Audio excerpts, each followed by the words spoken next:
The blind date was supposed to save him. Instead, Noah Jensen watched a woman in a wheelchair roll through the cafe door, see his face, and burst into tears. "Please leave before you have to pretend to like me," she signed desperately.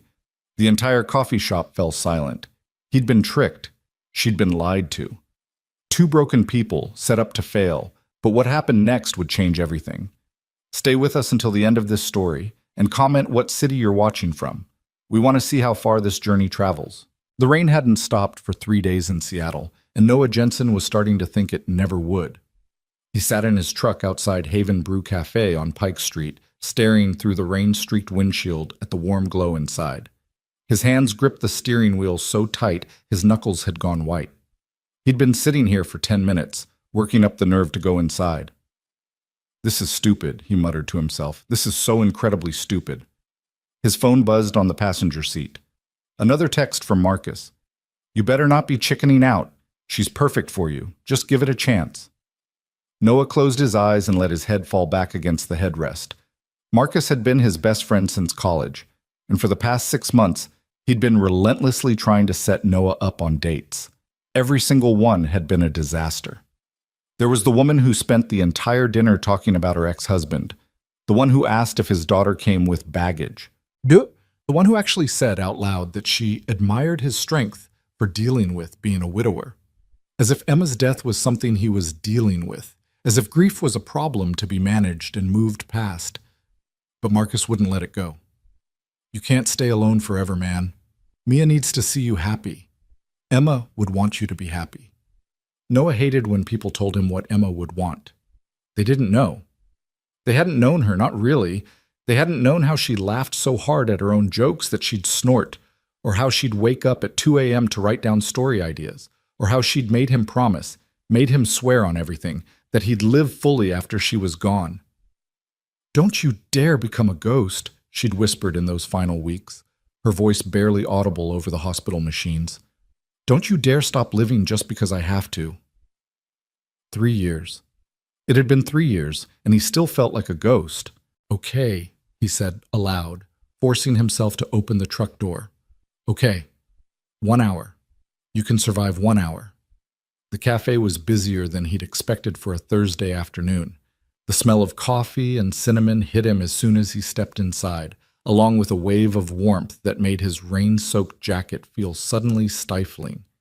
He scanned the room, looking for someone who might be his date. Marcus had been annoyingly vague about details. "Her name's Harper. She's smart, funny, and she needs someone genuine. You'll recognize each other." How the hell was he supposed to recognize someone he'd never met? He checked his phone. 2:58 p.m. He was early.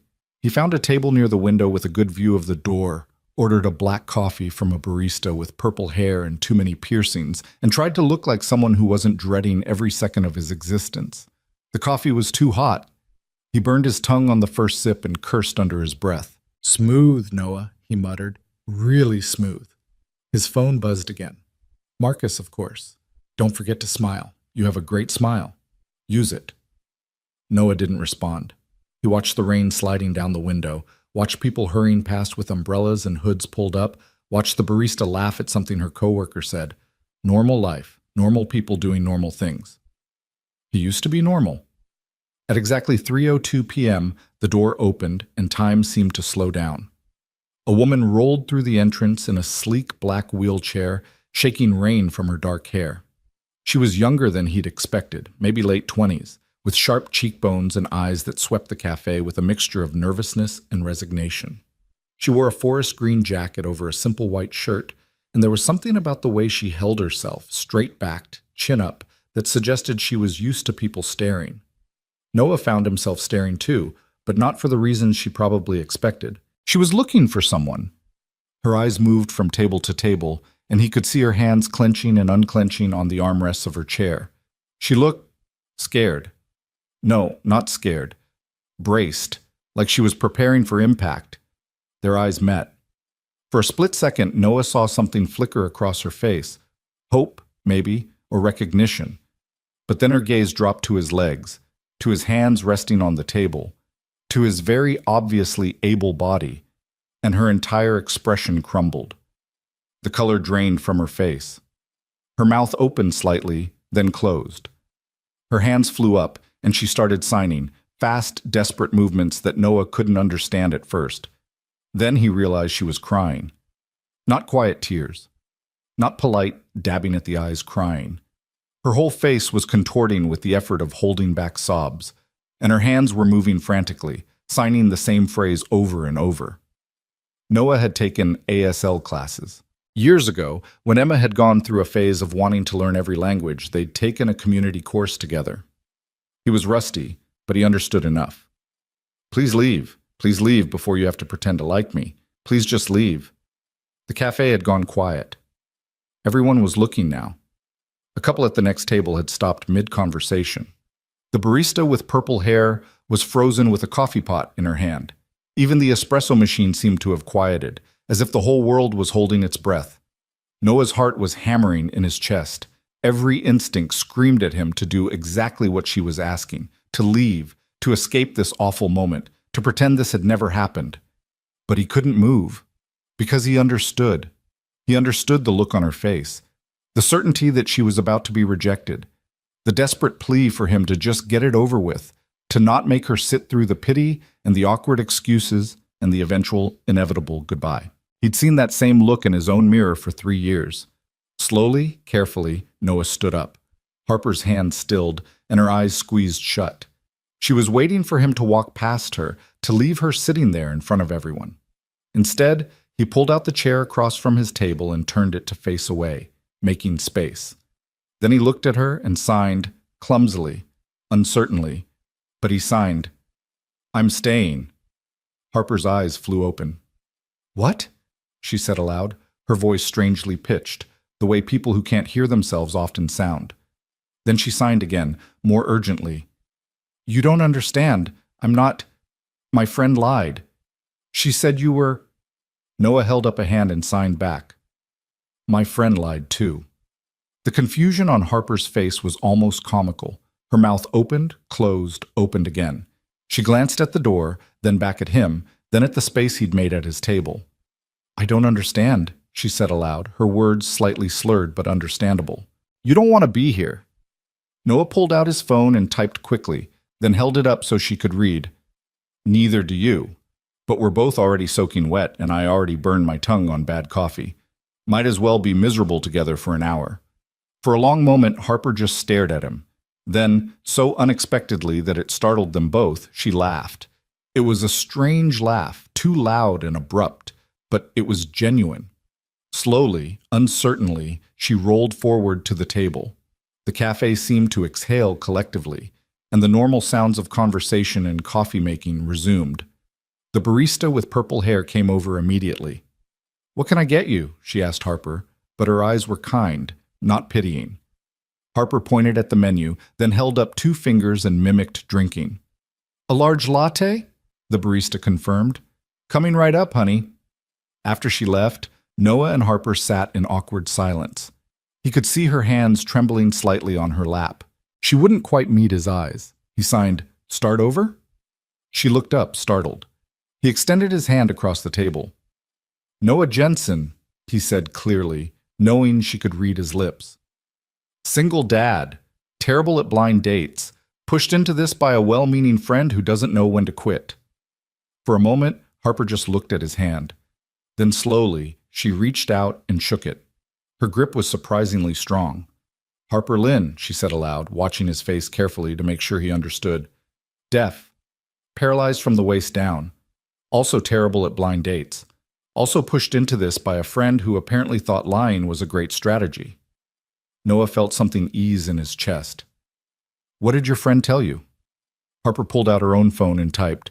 She said she met someone at her disability support group, someone who understood what it was like, someone who wouldn't see me as a charity case. She showed me a picture, but it must have been fake. I thought— She stopped typing, her jaw clenching. Noah waited. "I thought I'd be meeting someone who wouldn't run away when they saw me." The words hit him like a physical blow. He typed back, "My friend told me you were perfect for me, but didn't mention anything about you being deaf or using a wheelchair. I think he was afraid I'd say no." Harper's eyes widened. "Would you have?" Noah considered lying, then decided these two strangers who'd been thrown together by deceitful friends deserved honesty. I don't know, probably. Not because of you, I don't know you, but because I've said no to everything for 3 years. 3 years? My wife died. Cancer. Left me with our daughter. She's 7 now. Everyone thinks I need to move on. That's code for start dating so we can stop feeling uncomfortable about your grief. Harper read his message twice, then typed, I'm sorry, God, that's awful. It is, but that's not your problem. No, but I understand. Do you? Harper's fingers hovered over her phone for a long moment. Then she started typing, and the message came through in several parts. My fiancé left me 4 months after my accident. Car crash 3 years ago. I was driving. Drunk driver ran a red light. I woke up in the hospital and couldn't feel my legs. Lost most of my hearing from the head trauma. My fiancé stayed at first. Said all the right things, but I could see it in his eyes. I'd become a burden. One day, he just didn't come to the rehab center. Texted me later that he couldn't do this. Jesus. Yeah. So I get it. The pity. The people who think you need to be fixed. The ones who set you up on dates because surely someone will take pity on you. Noah found himself nodding. The barista brought Harper's latte, and she wrapped her hands around the cup like it was a lifeline. They sat in silence for a while. Not the awkward kind, but something heavier, more honest. Finally, Noah signed, This is the worst blind date setup I've ever heard of. Harper laughed again, that too loud bark of laughter that made a few people glance over. She signed back. Same. What were they thinking? That we're both pathetic and desperate? Probably. Noah took a sip of his now lukewarm coffee. So what do we do now? Harper watched his lips, then typed. We could leave. Pretend this never happened. Block our friends and move to different cities. I've lived in Seattle my whole life. I'm not moving. Fine, I'll move. You stay. Very generous of you. Harper smiled, actually smiled, and it transformed her entire face. Or, she said aloud, her voice stronger now, we could have coffee, as two people who got tricked but are here anyway. Not a date, Noah clarified. God, no, just coffee. Just coffee. With two people who apparently have terrible friends. The worst friends. Harper raised her latte cup. To terrible friends? Noah clinked his coffee cup against hers. To terrible friends. And just like that, something shifted. The weight in the room seemed to lift just a little. They both took sips of their drinks, and the silence that followed wasn't uncomfortable anymore. So, Noah said, making sure she could see his face, tell me what happened. The whole story of how you ended up here. Harper set down her cup and pulled out her phone, but Noah shook his head. Out loud, he said, if you're comfortable, I'll stop you if I don't understand. Harper looked surprised, then skeptical. You sure? Your voice is fine. You haven't heard it much yet. So let me hear it. Harper studied him for a moment, as if trying to figure out if he was being genuine or just polite. Whatever she saw in his face must have convinced her because she took a breath and started talking. Her voice was unusual, the pitch sometimes off, the rhythm not quite natural, but Noah found himself leaning forward, focusing intently on every word. My friend Jasmine, Harper began, has been trying to set me up for months. She means well, but she's exhausting. Every time I see her, it's, Harper, you need to get out more. And Harper, you can't let one asshole define your life. And Harper, I met this guy who's perfect for you. Noah smiled. Sounds like Marcus. This time, she said she'd met someone at her disability support group. She has MS, and that he was kind and funny and understood what it's like. She showed me a photo on her phone just for a second. Said his name was Nathan, or Noah, or something. Dark hair, nice smile. She said he'd specifically asked to meet someone who wouldn't treat him differently because of his disability. Noah felt his stomach sink. She catfished you? I guess so. The photo must have been you, or someone who looked like you, but she lied about everything else. Made me think I was meeting someone who'd understand, someone who wouldn't see the wheelchair first. Harper's hands clenched around her cup. I should have known better. It sounded too good to be true. It's not your fault, isn't it? I'm the idiot who believed her. No, Noah said firmly. You're someone who hoped for something good. That's not the same as being an idiot. Harper blinked rapidly, and for a moment Noah thought she might start crying again. Instead, she signed, "Thank you." "Your turn," she said aloud. "What's your story?" Noah sighed and ran a hand through his still damp hair. "Marcus has been on a mission to get me to date since about 6 months after Emma died. At first I told him to back off, but he's persistent. He set me up with at least a dozen women. None of them worked out." "Why not?" "Because—" Noah paused, trying to find the right words. "Because they all looked at me like I was broken, like I was this sad project they could fix. Or they'd ask about Emma, and I could see them mentally comparing themselves to her. Or they'd be weirdly intense about Mia, like if they could win over my daughter, they'd win me. It was exhausting." "So why did you come today?" "Because Marcus promised this time was different. He said you were someone who'd understand loss, someone who wasn't looking for a project or a pity case." Noah laughed bitterly. "Guess he was right, just not in the way he thought." "What did he tell you about me?" "Just your first name and that you were smart and funny. That's it. No mention of anything else." Harper's expression darkened. "Because he knew you'd say no." "Maybe. Or maybe he genuinely thought—" Noah trailed off, shaking his head. "I don't know what he thought." They fell silent again, watching the rain hammer against the window. The cafe was warm and bright, but outside the world looked gray and endless. "Can I ask you something?" Noah said finally.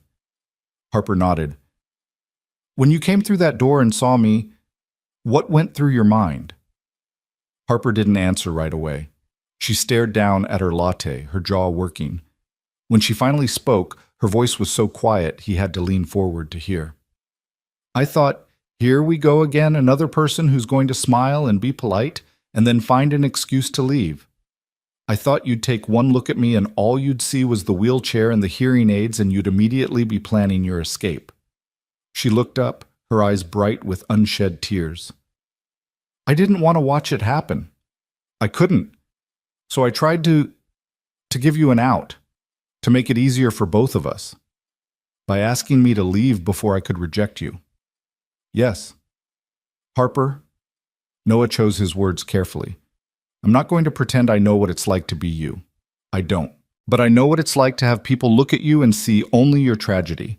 I know what it's like to be someone's good deed or challenge, and I would never, ever want to make someone else feel that way." "But you did think about leaving." "For about 2 seconds, yeah. Because this whole situation is awkward as hell, and I hate blind dates, and I really, really hate being manipulated by well-meaning friends." He met her eyes. "But I didn't think about leaving because of you. The wheelchair, the hearing aids, that's not what made this awkward. The lies are what made it awkward." Harper studied his face for a long moment, as if trying to determine whether he was telling the truth. "You really mean that?" "I really do. That's a first." "What is?" "Someone actually staying and meaning it." The raw vulnerability in her voice made Noah's chest ache. He thought about all the people who must have left Harper, not just her ex-fiancé, but friends, family, strangers who turned away.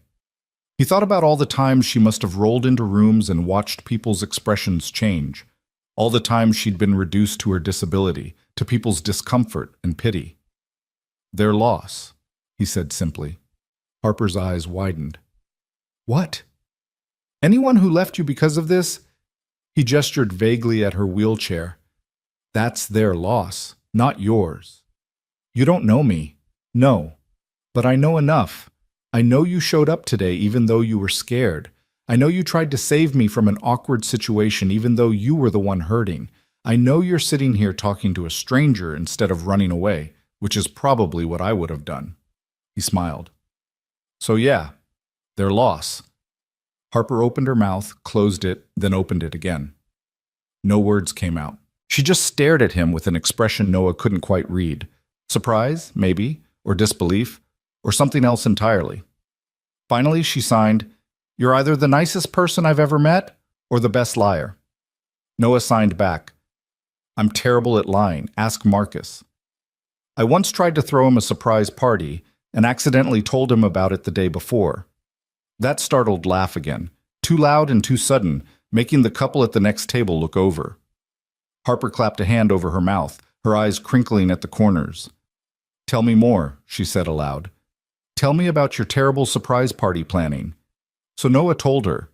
He told her about Marcus's 30th birthday, about how Emma had been the one who wanted to throw the surprise party, how Noah had been terrible at keeping secrets. He told her about how he'd accidentally mentioned the thing on Saturday, and when Marcus asked what thing, Noah had panicked and blurted out, "Your party."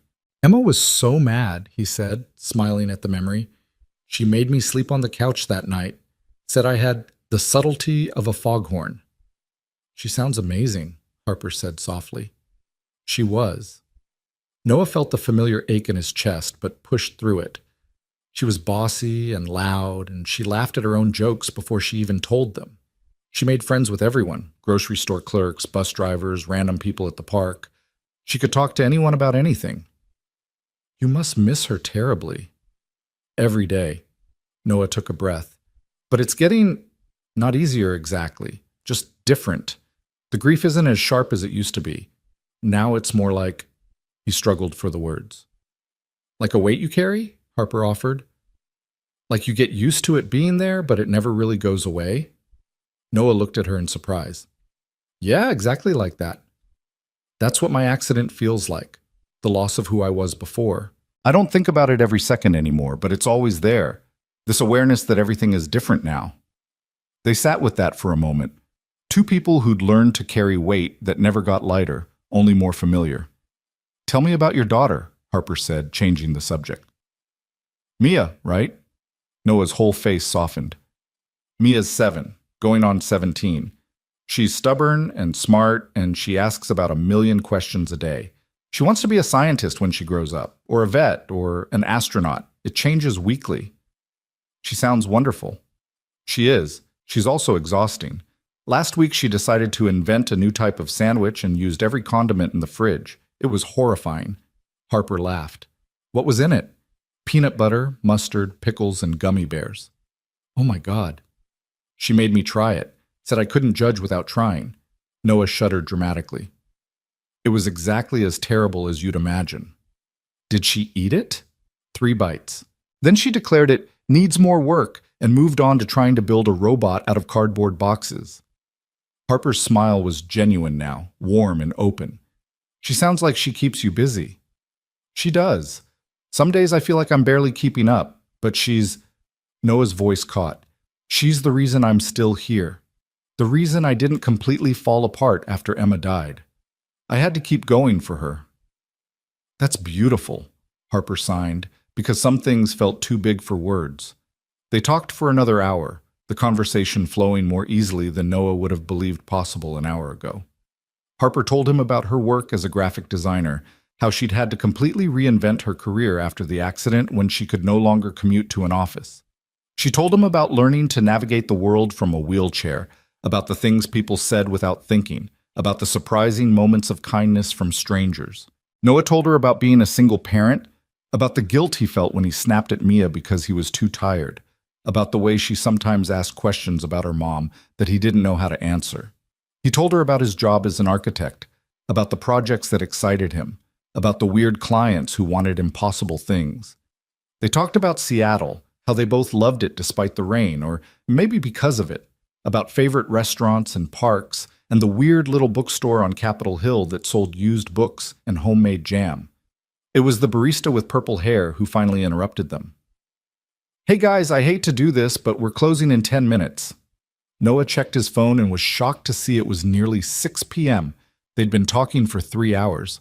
Oh God, Harper said, looking equally surprised. I didn't realize. Me neither. They gathered their things in silence, the easy comfort of the last few hours suddenly awkward again. This was the moment where dates ended, where people said this was nice and promised to call and then never did. Noah walked Harper to the door, then stepped outside with her into the rain. His truck was parked across the street. He couldn't see where Harper had parked. This was... Harper started, then stopped. She pulled out her phone and typed. This was unexpected. Noah typed back. Good unexpected or bad unexpected? I honestly don't know yet. Fair enough? They stood there in the rain, neither quite willing to leave first. Finally, Harper typed, "Thank you for not leaving, for staying even when it was awkward and terrible. Thank you for letting me stay. Our friends are probably expecting us to hate each other. Oh, definitely. Marcus is going to be insufferable when I tell him what happened." Harper smiled. "Jasmine, too. She'll want all the details." "What are you going to tell her?" Harper thought for a moment, then typed, "That she's a terrible matchmaker, but I'm glad she dragged me here anyway." Noah felt something warm unfold in his chest. "Can I ask you something?" "Sure. Would you want to, I don't know, maybe do this again sometime? The coffee thing. Not a date. Just two people with terrible friends who accidentally had a good conversation." Harper stared at his message for a long moment. Noah watched her face, trying to read her expression. She looked uncertain, hopeful, scared. All the things he felt too. Then she typed, "Are you sure? You don't have to. I know this whole thing was weird and our friends are manipulative and you probably want to forget this ever happened. I'm sure. No pressure though, if you'd rather not." "I would. I'd like that." Harper typed quickly, as if afraid she'd lose her nerve. "But I need you to understand something first. Okay, this," she gestured at herself, at the wheelchair, "is permanent. I'm not going to get better or walk again or suddenly hear perfectly. This is who I am now.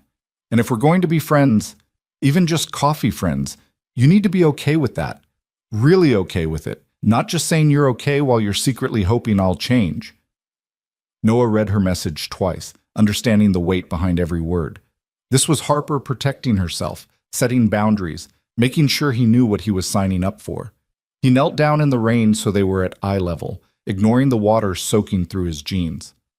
"I understand," he said clearly, making sure she could read his lips. "And I'm not here because I think you need to change. I'm here because in the last 3 hours, I had the first real conversation I've had with anyone in 3 years. You didn't treat me like a charity case or a sad widower who needs cheering up. You just talked to me. Like I was a person." Harper's eyes were bright with tears again. "That's all I want too, to be seen as a person first. Then that's what we'll be, two people who get coffee and complain about their manipulative friends." "Just friends?" "Just friends," Noah confirmed. I'm not ready for anything more than that. And I'm guessing you're not either." "No, not even close." "Good. So this is easy. No pressure, no expectations, just coffee." "Just coffee," Harper repeated, a smile tugging at her lips. Noah stood up, his knees protesting. He was going to be soaked and sore tomorrow, but he didn't care. He pulled out his phone and typed, "Can I have your number to set up the next coffee thing?" Harper typed in her number, then sent herself a text so she'd have his. Her phone buzzed in her lap, and she saved his contact. "When are you free?" she asked. "Most evenings after I pick up Mia from school. Weekends are good too." "Next Saturday? Same place?" "It's a date." "Wait, no, not a date. A coffee meeting. A friend meeting." Harper laughed. "A coffee friend meeting. Perfect." They stood there for another moment, neither quite ready to leave. The rain had soaked through Noah's jacket completely, and Harper's dark hair was plastered to her face, but neither of them moved. "I should go," Harper finally said aloud. "My van is down the block and I'm going to be completely drenched." "You need help getting there?" "No, I've got it, but thank you." "Text me when you get home safe?" Harper looked surprised. "Okay, yeah, I will." "Okay, I'll see you Saturday." "See you Saturday." Noah watched as Harper rolled down the sidewalk, maneuvering around puddles and debris with practiced ease. At the corner, she turned and waved. He waved back. Then she was gone, disappearing around the building, and Noah was left standing alone in the rain outside Haven Brew Cafe, feeling something he hadn't felt in 3 years. Hope. He got in his truck and drove home in a daze. His phone rang twice. Marcus, no doubt calling to get all the details. But Noah ignored it. He wasn't ready to talk about what had just happened. He wasn't even sure he could explain it. When he pulled up to his small house in Wallingford, his mother's car was in the driveway. She'd been watching Mia for him. Noah took a deep breath, trying to prepare himself for the inevitable questions, then headed inside. "Daddy!" Mia launched herself at him before he even got his shoes off, wrapping her arms around his waist. "You're all wet." "It's raining, Bug," Noah said, kissing the top of her head. "How was your day?" "Good. Grandma and I made cookies and I only burned 3 of them, and we watched a movie about dolphins, and did you know that dolphins sleep with one eye open?" "That's so weird, Daddy. Why would they do that?" "To watch for predators, probably.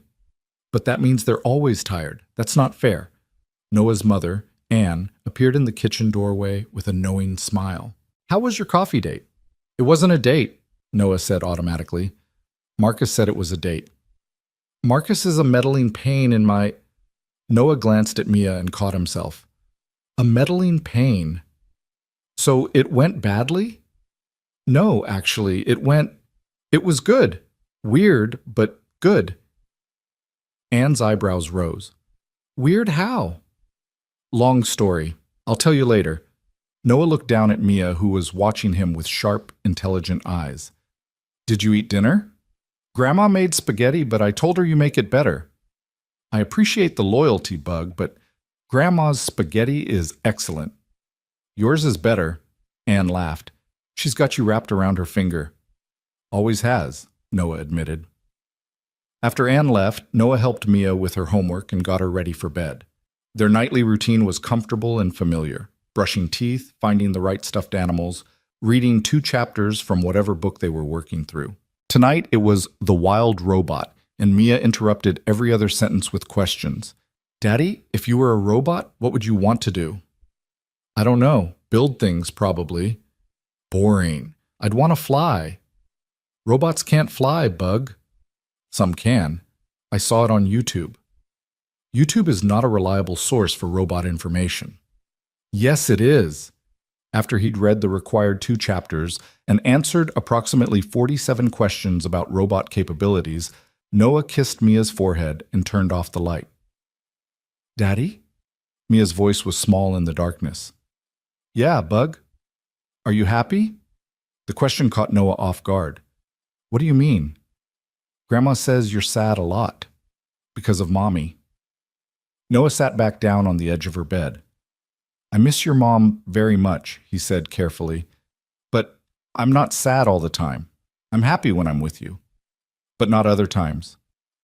Sometimes other times, too." "Were you happy today at your coffee thing?"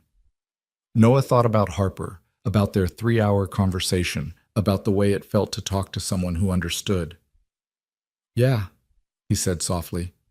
"I was happy today." "Good." Mia's voice was already drowsy. "You should be happy more." "I'll work on it, Bug. Go to sleep." "Love you, Daddy." "Love you too." Noah sat in the dark for a few minutes after Mia's breathing evened out, thinking about her question. Was he happy? He honestly didn't know. He was less sad, maybe. Less hollow. Today had felt different. Lighter somehow, despite the rain and the awkward beginning. His phone buzzed with a text. "Harper. Home safe. Thanks for today. Even though our friends are terrible people." Noah smiled and typed back, "They really are. See you Saturday?" "Saturday. Don't be late, wouldn't dream of it." He stared at the message thread for a moment, then added, "Thank you for giving me a chance, for not running away." 3 dots appeared, disappeared, appeared again. Finally, "Same to you." Noah set his phone down and leaned back in Mia's desk chair, staring at the glow-in-the-dark stars on her ceiling. Emma had put those up when they'd first moved into this house, back when Mia was barely 2. They'd stood on a wobbly stepladder together, Emma laughing as Noah warned her to be careful, both of them covered in phosphorescent paint by the time they were done. "I think she'd like Harper," Noah whispered to the stars.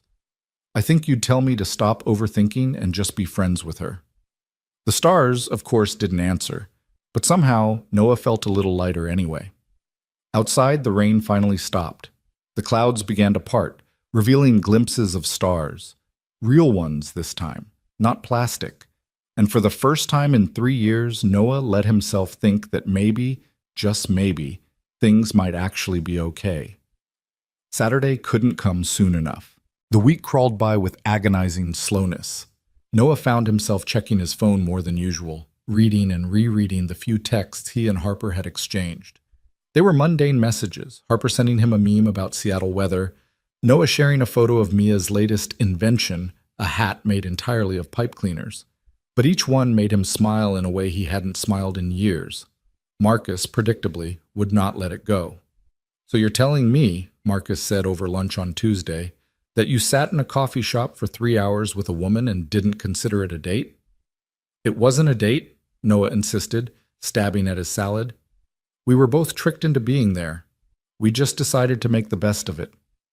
"For 3 hours. We were talking. About what? Life? Stuff? I don't know, Marcus. Normal conversation topics." Marcus leaned back in his chair, studying Noah with an expression that made Noah want to throw his fork at him. "You like her." "I don't know her well enough to like her."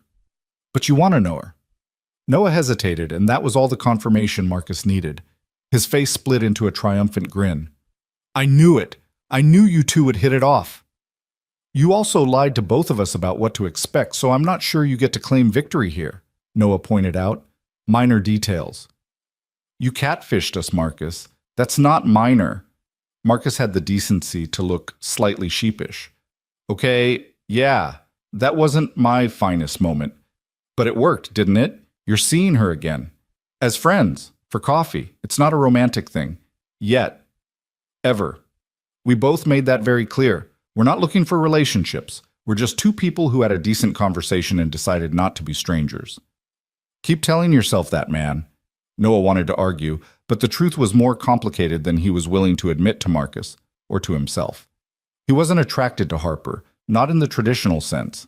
He wasn't thinking about kissing her, or dating her, or any of the things that usually came with meeting someone new, but there was something there, something that pulled at him.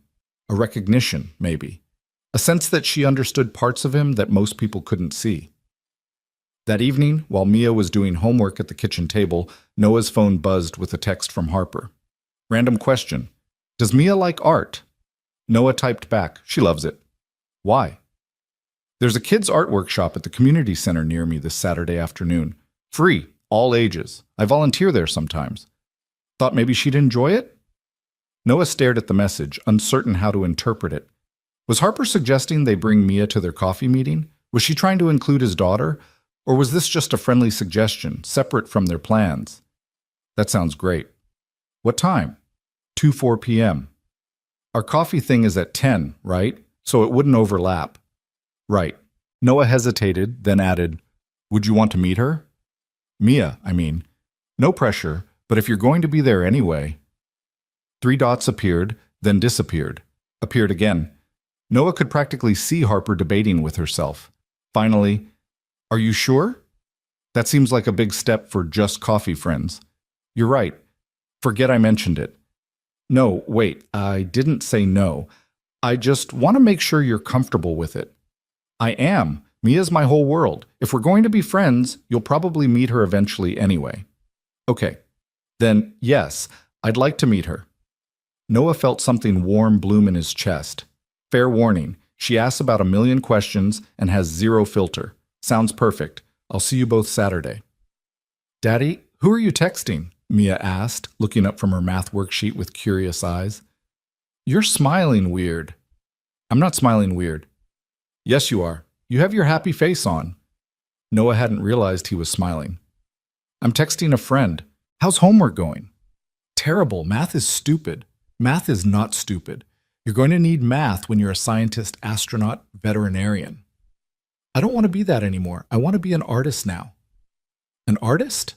Since when?" "Since right now." "Can I stop doing math and draw instead?" "Nice try, bug. Finish your worksheet first, then you can draw." Mia groaned dramatically, but bent back over her homework. Noah watched her for a moment.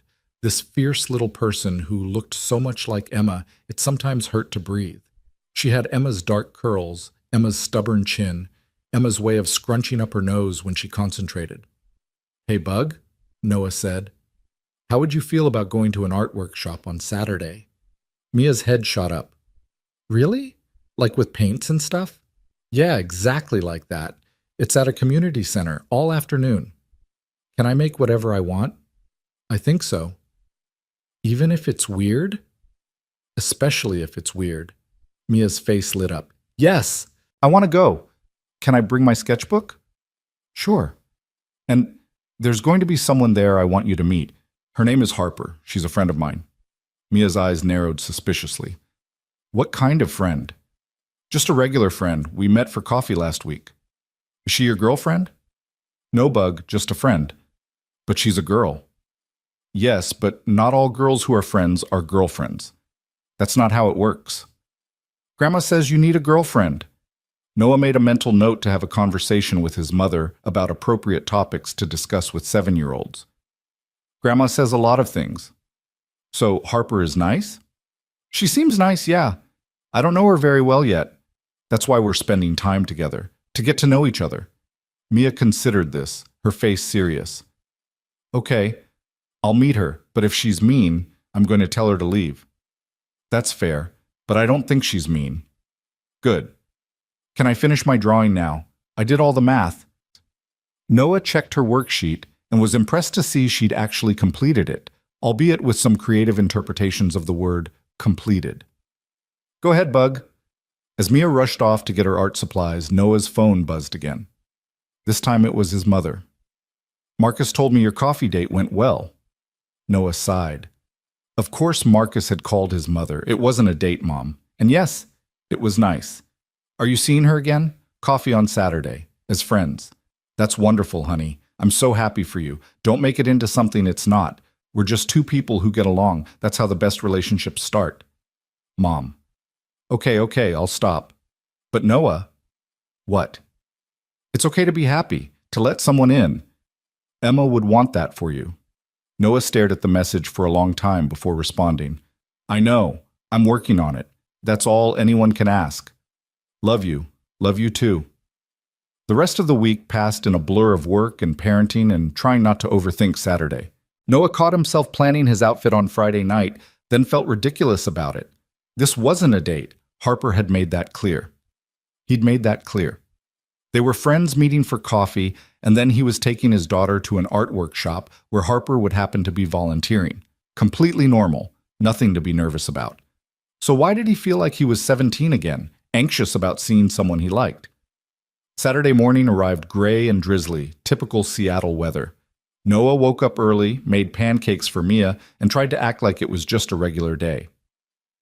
You're wearing your nice shirt, Mia observed over breakfast. The blue one Grandma gave you. I wear this shirt all the time. No, you don't. You only wear it for special things. It's not special. I'm just meeting a friend for coffee. The friend we're seeing later at the art thing? Yeah, Harper. Mia chewed her pancake thoughtfully. Is she pretty? I don't know.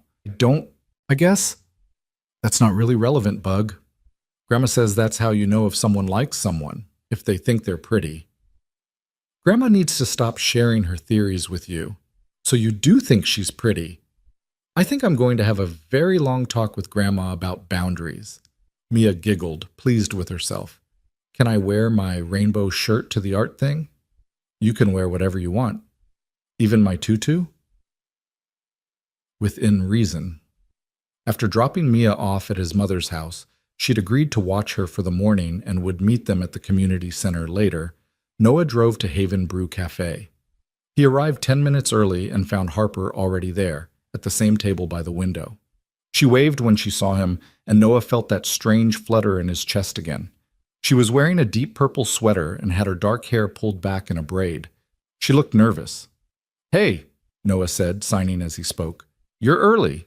So are you, Harper pointed out, her voice that same unusual pitch he'd found himself thinking about all week. Guess we're both anxious. Is it that obvious? You're fidgeting with your keys. Noah looked down and realized he was indeed turning his keys over and over in his hand. He shoved them in his pocket. Okay, yes, I'm nervous. This is weird, right? Being nervous to see a friend? Harper smiled. It's weird. But I'm nervous too, so at least we're weird together. They ordered coffee. Noah got his usual black coffee. Harper ordered something complicated with oat milk and extra foam, and settled in at their table. For a moment, the easy conversation from last week seemed impossibly far away. They both sipped their drinks in awkward silence. Finally, Harper typed on her phone and showed him. "This is ridiculous. Why is this harder than last week?" Noah laughed, relieved. "Because last week we had the shared trauma of being catfished to bond over? Good point." We need a new crisis. I could fake a medical emergency. Please don't. I'm terrible in emergencies. Good to know. I'll try not to have any emergencies around you. Harper grinned, and just like that, the tension broke. They fell back into conversation, picking up threads from their last meeting. Harper told him about a difficult client who wanted her to design a logo that was like Apple, but different, but also exactly like Apple. Noah told her about the couple who'd hired him to design their dream home, but couldn't agree on whether they wanted modern or traditional, coastal or mountain, big windows or cozy. So basically they want everything, Harper said. Everything, and also the opposite of everything. Sounds like my client. Why do people hire professionals and then ignore all our advice? Because they think they could do it themselves if they just had time, so clearly we're not actually doing anything valuable. Harper groaned. Yes, I had someone once tell me that their nephew was good with computers and could probably do my job for free. What did you say? I told them that was great, and they should definitely hire their nephew. Then I blocked their number. Harsh. I don't work for free, especially not for people who don't respect what I do. Harper's expression turned more serious. I learned that the hard way after my accident. People treat you differently when you're disabled. They assume you're less capable, less professional. I've had to fight twice as hard to be taken seriously. Noah nodded slowly. I've seen glimpses of that. People talk to me differently now that I'm a widower. They're either overly sympathetic or they treat me like I'm broken, like I've lost the ability to function as an adult just because I lost my wife. Do you ever want to scream at them? Daily. But I usually just smile and nod and then complain to Marcus later. Marcus, the friend who catfished you? He means well. He's just enthusiastic about things. Sometimes too enthusiastic. Harper laughed. Sounds like Jasmine. She's been on a crusade to fix my life ever since the accident. She means well, but God, it's exhausting sometimes. Are you still mad at her for lying about the setup? Harper considered this. I was. But honestly, if she hadn't lied, we wouldn't have met. So I guess I'm more irritated than angry. What about you and Marcus? Same. He's getting a very stern talking to about honesty, but I can't be too mad when it worked out. This worked out? Harper asked, and there was something vulnerable in her expression. Yeah, Noah said softly. I think it did. They talked for another 2 hours, the coffee shop filling up and emptying out around them as Saturday morning shoppers came and went. They talked about everything and nothing. Favorite books, weird phobias, embarrassing childhood stories. Harper told him about growing up in Portland with immigrant parents who'd wanted her to be a doctor and were disappointed when she chose art school. Noah told her about his dad leaving when he was 10 and his mother working 2 jobs to keep them afloat. That must have been hard, Harper said. It was, but it also taught me a lot about resilience, about showing up even when things are difficult. Noah smiled sadly. I try to remember that now. When things feel impossible with Mia, when I miss Emma so much I can barely function, I remember my mom getting up every morning and putting on her work uniform and going out to face the day. If she could do that, I can do this. Your mom sounds amazing. She is. She's been incredible with Mia. I honestly don't know what I'd do without her. Is she the one watching Mia now? Yeah, she's going to bring her to the art workshop later. Noah hesitated. Are you sure you're okay with meeting her? Mia can be a lot. I'm sure. I like kids. They're honest in a way adults aren't. They just say what they're thinking. That's what I'm worried about. Harper laughed. What, you think she's going to ask me invasive questions about my disability? Probably, yeah. Good. I'd rather she ask than stare and whisper like most adults do. Noah felt something relax in his chest. Okay. But if she says something wildly inappropriate, I'm apologizing in advance. Deal. And if I say something that upsets her, you have permission to tell me. Deal. They finished their coffee and sat for a while longer, watching the rain streak down the windows. The cafe was playing old jazz, something slow and melancholy that Emma would have loved. Noah felt a pang of guilt. Was he allowed to be here, enjoying himself, making a new friend? Was it betraying Emma's memory to feel something other than grief? Harper must have seen something in his face because she reached across the table and tapped his hand to get his attention. When he looked up, she signed, "You okay?" Noah signed back, "Just thinking." "About?" He hesitated, then decided to be honest. About whether it's okay to be happy, to enjoy this. Harper's expression softened with understanding. She pulled out her phone and typed, "Grief doesn't mean you stop living. It means you carry someone with you while you keep going. Emma is still part of your story, but that doesn't mean you can't write new chapters." Noah read her message 3 times, feeling tears prick at his eyes. "How did you get so wise?" Harper typed, 3 years of therapy after my accident. My therapist had a lot of good quotes. I should probably go to therapy? Probably. But for now, coffee with a friend isn't a bad substitute. They left the cafe around noon, both reluctant to end the conversation, but knowing they had a couple hours before the art workshop. Harper mentioned needing to pick up some supplies for the class, and Noah offered to help. "You don't have to," Harper said. "I can manage." "I know you can, but I don't have anything else to do, and honestly, I'm enjoying spending time with you. So unless you're sick of me, I'm not sick of you. Then let's get art supplies." They ended up at a craft store in Capitol Hill, a chaotic wonderland of glitter and paint and every possible art supply imaginable. Harper navigated the aisles with practiced ease, pulling items off shelves and stacking them in her lap. "How long have you been volunteering?" Noah asked as she debated between 2 different brands of tempera paint. "About a year. I needed something to do, something to make me feel useful again. After the accident, I lost so much. My job, my apartment, my independence. I was living with my parents and going to physical therapy and feeling like I'd lost myself completely." She chose the cheaper paint and put 6 bottles in her lap. "Then someone at my support group mentioned this program, and I figured why not? I've always loved art, and working with kids it's joyful. They don't care about my wheelchair or my hearing aids. They just care about whether I can help them make their projects work." "That's beautiful. It's also chaotic. Last week a kid threw glitter in the air and we're still finding it everywhere." Noah laughed. "That sounds exactly like something Mia would do." "Then she's going to fit right in." They spent another 30 minutes gathering supplies, and Noah found himself relaxing more and more. There was something comfortable about this. Just 2 people running errands together, nothing complicated or loaded with expectation. Harper was easy to be around. She didn't demand anything from him, didn't expect him to be anything other than himself. At the register, Noah tried to pay for the supplies, but Harper blocked his card with her hand.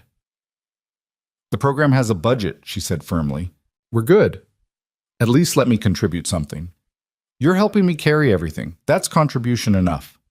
They loaded the supplies into Harper's accessible van, a newer model with a lift that she operated with practiced efficiency. Noah tried not to hover or offer unnecessary help, taking his cues from Harper about what she needed and what she could handle herself. "Thank you," Harper said once everything was loaded. "For this morning, for the supplies run, for not being weird about any of this." "Why would I be weird?" "Most people are. They either hover and try to do everything for me, or they ignore me completely and pretend my disability doesn't exist. You just treat me normally." "You are normal. You know what I mean." Noah did know.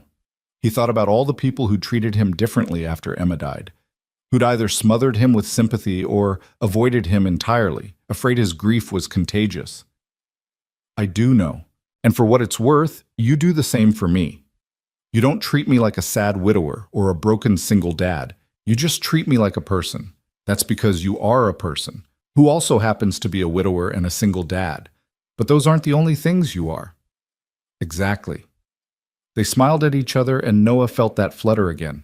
Not attraction exactly, but something just as powerful.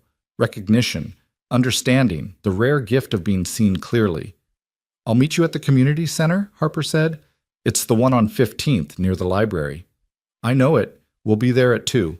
Looking forward to meeting Mia. Fair warning, she's already decided she's going to interview you to determine if you're mean." Harper laughed. "I'll try to pass inspection." Noah picked up Mia from his mother's house at 1:30, enduring his mother's knowing looks and suggestive comments about his nice morning out with his friend. It was just coffee, Mom. And shopping, Marcus told me. We were getting art supplies for the workshop. That's not a date activity. Whatever you say, honey. Mia bounced into the car wearing her rainbow shirt and light-up sneakers, clutching her sketchbook. Is it time to meet Harper? In about 20 minutes, Bug. I have questions for her. I'm sure you do. But remember to be polite, okay? And if she doesn't want to answer something, that's okay. I'm always polite. Noah chose not to argue with that obvious falsehood. Instead, he drove to the community center, his stomach doing nervous flips the whole way. Why was he so anxious about his daughter meeting his friend? This was normal. People introduced their kids to their friends all the time. But this felt different. This felt important. The community center was a low brick building with cheerful murals painted on the outside walls. Inside, a large room had been set up with tables covered in plastic, art supplies arranged in colorful chaos. About a dozen kids were already there, along with several adult volunteers.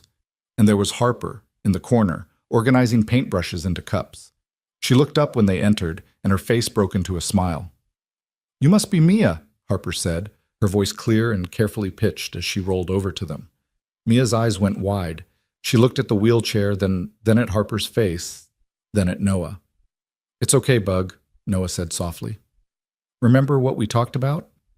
Mia nodded slowly, then turned back to Harper. Hi, I'm Mia. Are you Harper? I am. Your dad told me you like art. I love art. I want to be an artist when I grow up. Or maybe a scientist. I haven't decided yet. Why not both? Mia's face lit up. You can do that? Sure, lots of people do. Science and art aren't that different. They're both about seeing the world in new ways and making discoveries. Really? Really? In fact, some of the best artists use science, and some of the best scientists use art. Noah watched as Mia's initial nervousness melted away under Harper's warm attention. Within minutes, they were deep in conversation about colors and shapes and whether purple or green was the best color. Harper advocated for purple. Mia insisted green was superior. Then Mia asked the question Noah had been dreading. Why do you use a wheelchair? Harper didn't flinch.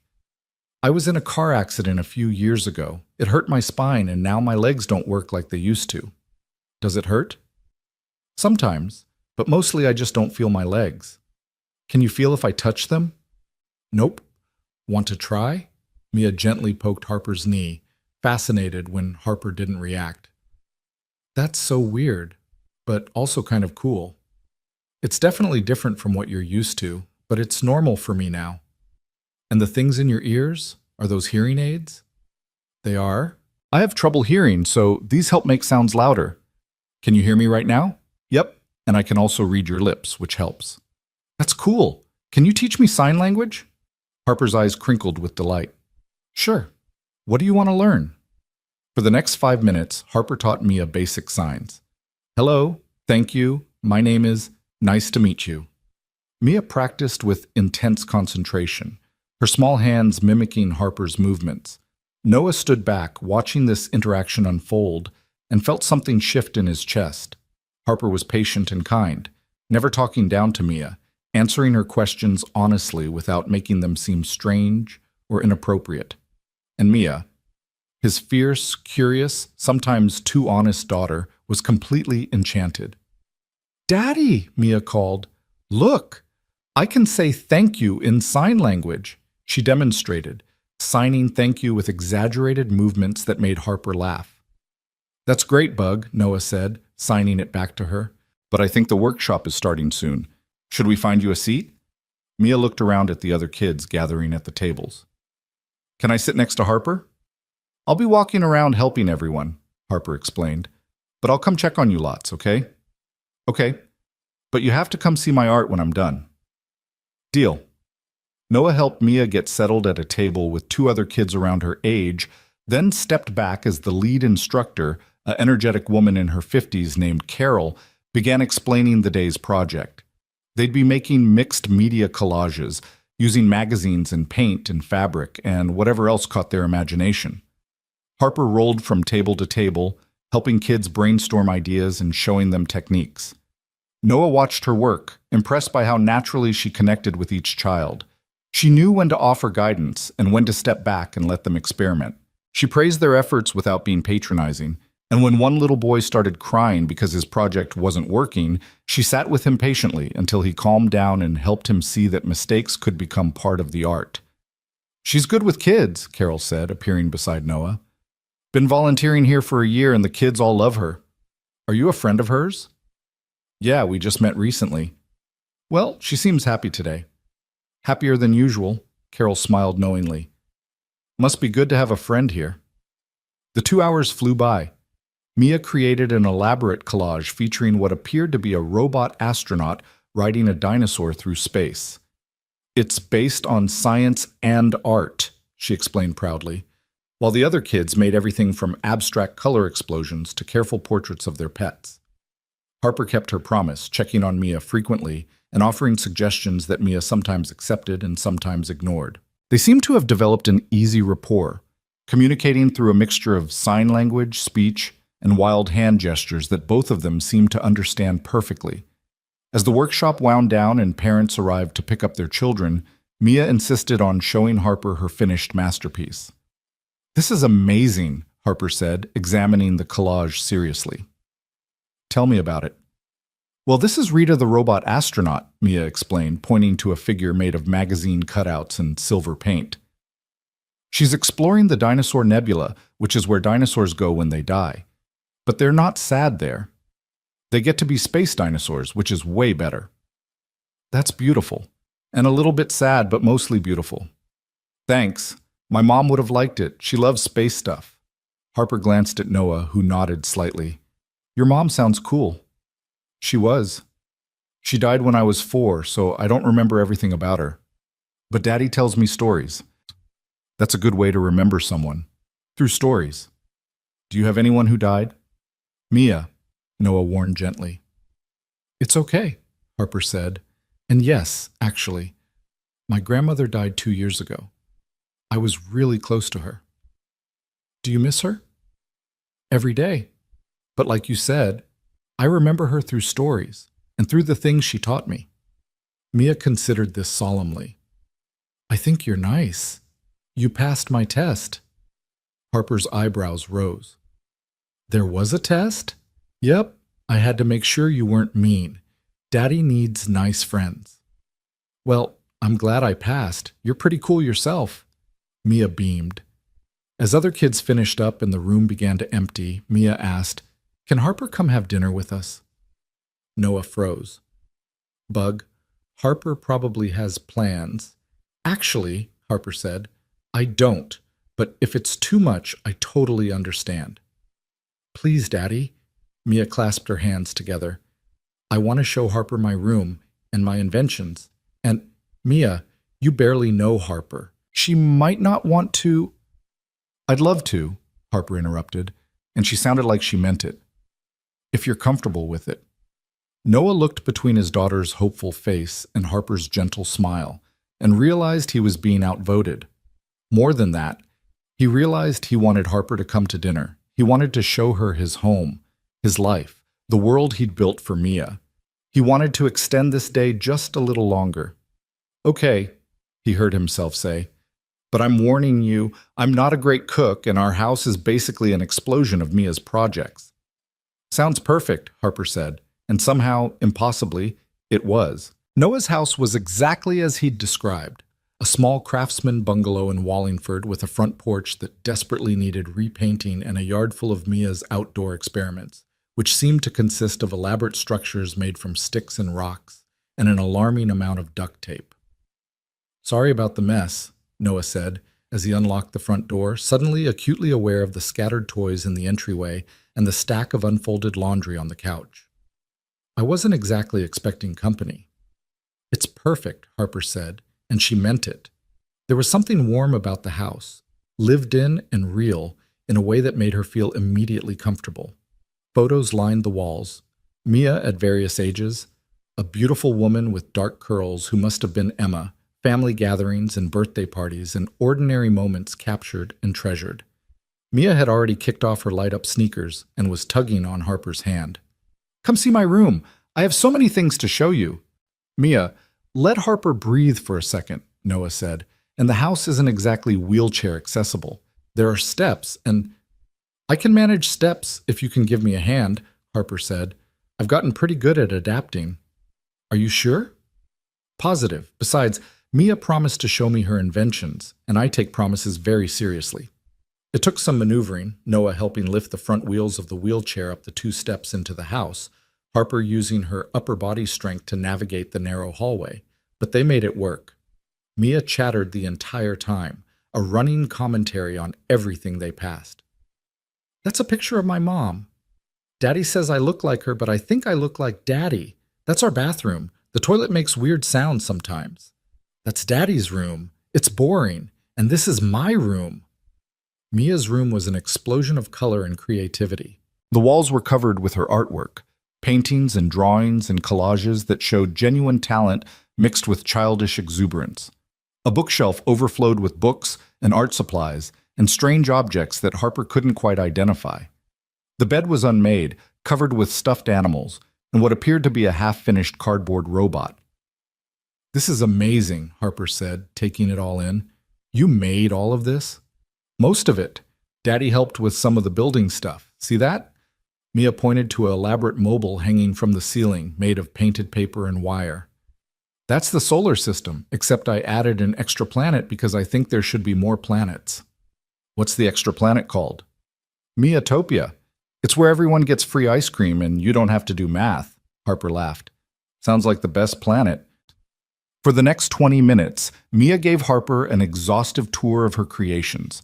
The robot made from cardboard boxes and aluminum foil, the science experiment growing mold in a jar on her windowsill, the elaborate fort constructed from blankets and chairs, the sketchbook full of designs for impossible inventions. Noah stood in the doorway, watching this unfold with a mixture of amusement and something deeper. He'd been so careful about who he let into their lives, so protective of this small world he'd built for Mia. But Harper fit somehow, settling into their space like she'd always been there. She listened to Mia's explanations with genuine interest, asked thoughtful questions, and didn't once talk down to her or treat her like a child who needed to be humored. Okay, Bug, Noah finally interrupted. Harper probably wants to sit somewhere more comfortable than your floor, and I should start thinking about dinner. Can I help with dinner? Mia asked Harper. That's up to your dad. Please, Daddy, Harper can help too. Noah looked at Harper, who shrugged. I'm not a great cook, but I can follow instructions.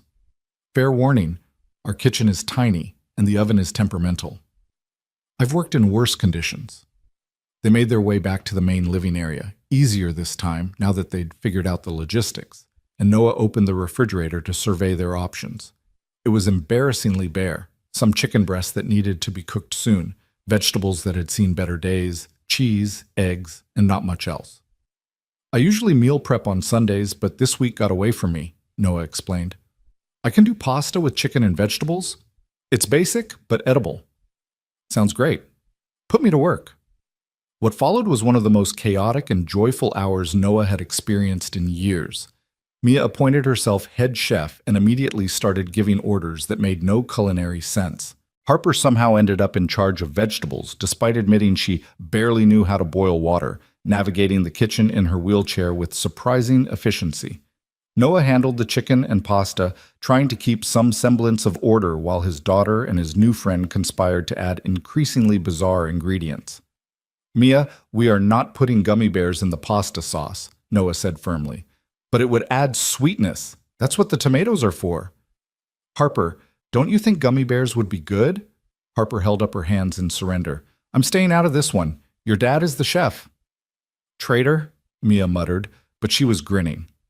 The kitchen was too small for 3 people, especially with a wheelchair to navigate around, but they made it work. Noah found himself constantly aware of Harper's presence, the sound of her slightly too loud voice as she talked to Mia, the way she hummed while she chopped vegetables, the careful choreography of moving around each other in the cramped space.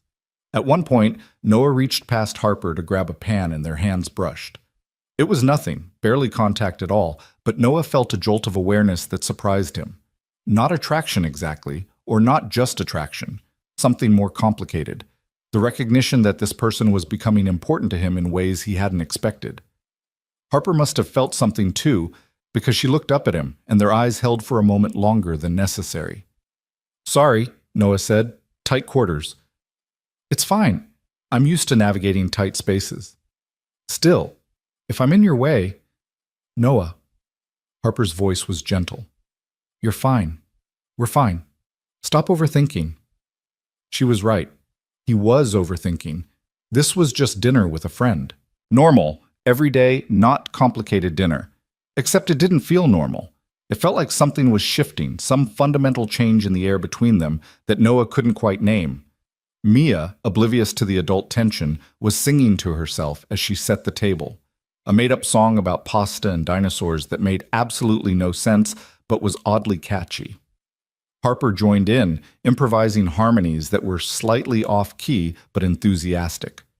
By the time they sat down to eat, the pasta was actually decent, better than Noah's usual attempts, and the vegetables were only slightly burned. Mia had insisted on lighting a candle to make it fancy, and in the flickering light, they looked like a family.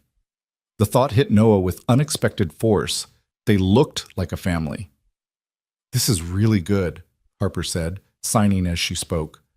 "I can't remember the last time I had a home-cooked meal." "You don't cook?" Mia asked. "Not really. I mostly live on takeout and cereal." "That's sad. Daddy cooks all the time. He makes the best grilled cheese." "High praise," Harper said with a smile.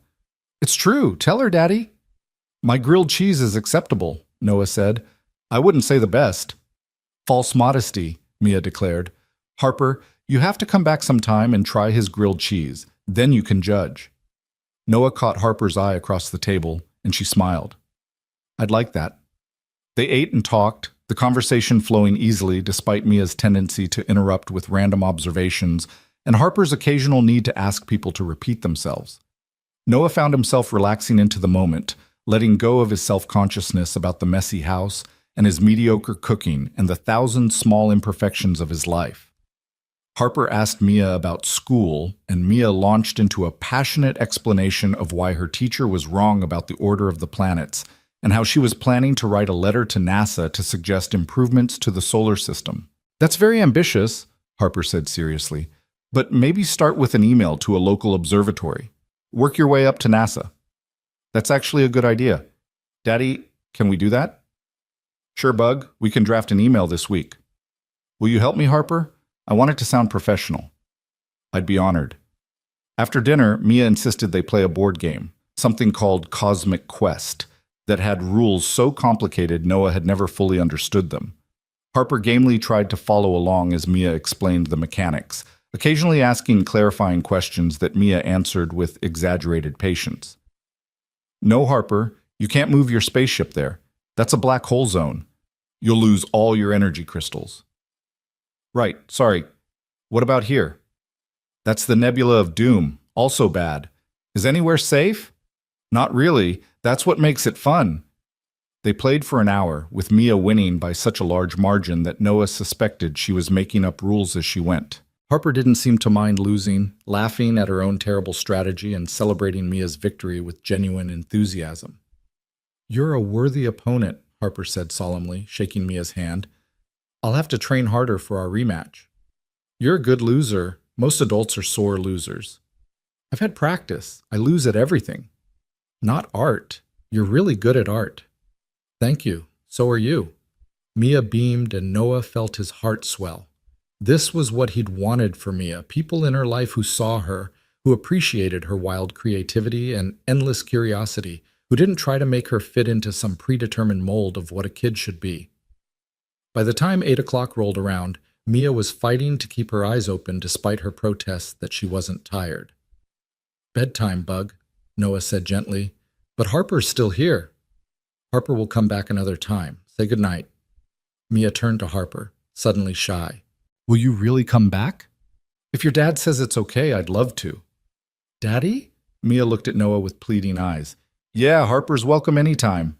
Mia threw her arms around Harper in an impulsive hug that nearly knocked her backward in the wheelchair. "You're the best. Thank you for coming to my art class and playing games and everything." Harper hugged her back, her voice thick with emotion. "Thank you for inviting me into your home. I had the best time." After Mia reluctantly headed to her room, Noah and Harper sat in the living room, suddenly awkward again now that it was just the two of them. "She's incredible," Harper said. "You've done an amazing job with her. I've mostly just tried not to screw up too badly." "You're doing more than that. She's smart and kind and creative and confident. That doesn't happen by accident." Noah felt his throat tighten. "Some days I feel like I'm barely keeping it together, like I'm one disaster away from everything falling apart. That's called being a parent. From what I've seen, you're doing great. You only met her today. And in that time, I watched her be curious and respectful and excited about the world. I watched her treat me like a person, not a disability. I watched her love you so openly, it was almost hard to look at. That's not luck, Noah. That's good parenting." Noah had to look away, afraid he might actually cry. "Thank you, I needed to hear that." They sat in comfortable silence for a moment, listening to Mia moving around in her room, probably trying to squeeze in a few more minutes of reading before Noah came to turn off her light. "I should probably go," Harper said, but she made no move to leave. "Yeah, it's getting late." Noah didn't want her to go. "Today was really nice, all of it, the workshop, dinner, game night.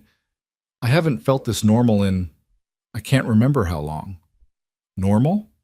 "Like I was just a person spending time with friends. Not a disability or a tragedy or a charity case, just Harper. That's all you've ever been to me." "I know. That's why today was so nice." Harper smiled, but there was something sad in it. "You know what's funny? When Jasmine first told me about this setup, I was so angry. I felt manipulated and lied to and like she was treating me like a project. But now I'm glad she did it. Even though it started with lies, it led to something real, to you and Mia and this." She gestured vaguely at the house, at the dinner remnants and the board games still set up on the coffee table. "To feeling like maybe I could have a life again. A real life, not just existing." Noah understood exactly what she meant. "I felt the same way after Emma died. Like I was just going through the motions, doing what needed to be done, but not actually living. Today was the first time in years I felt like maybe I was starting to come back to myself." "That's good. You deserve that." "So do you." They looked at each other, and something unspoken passed between them. Not romantic exactly, but intimate in a different way.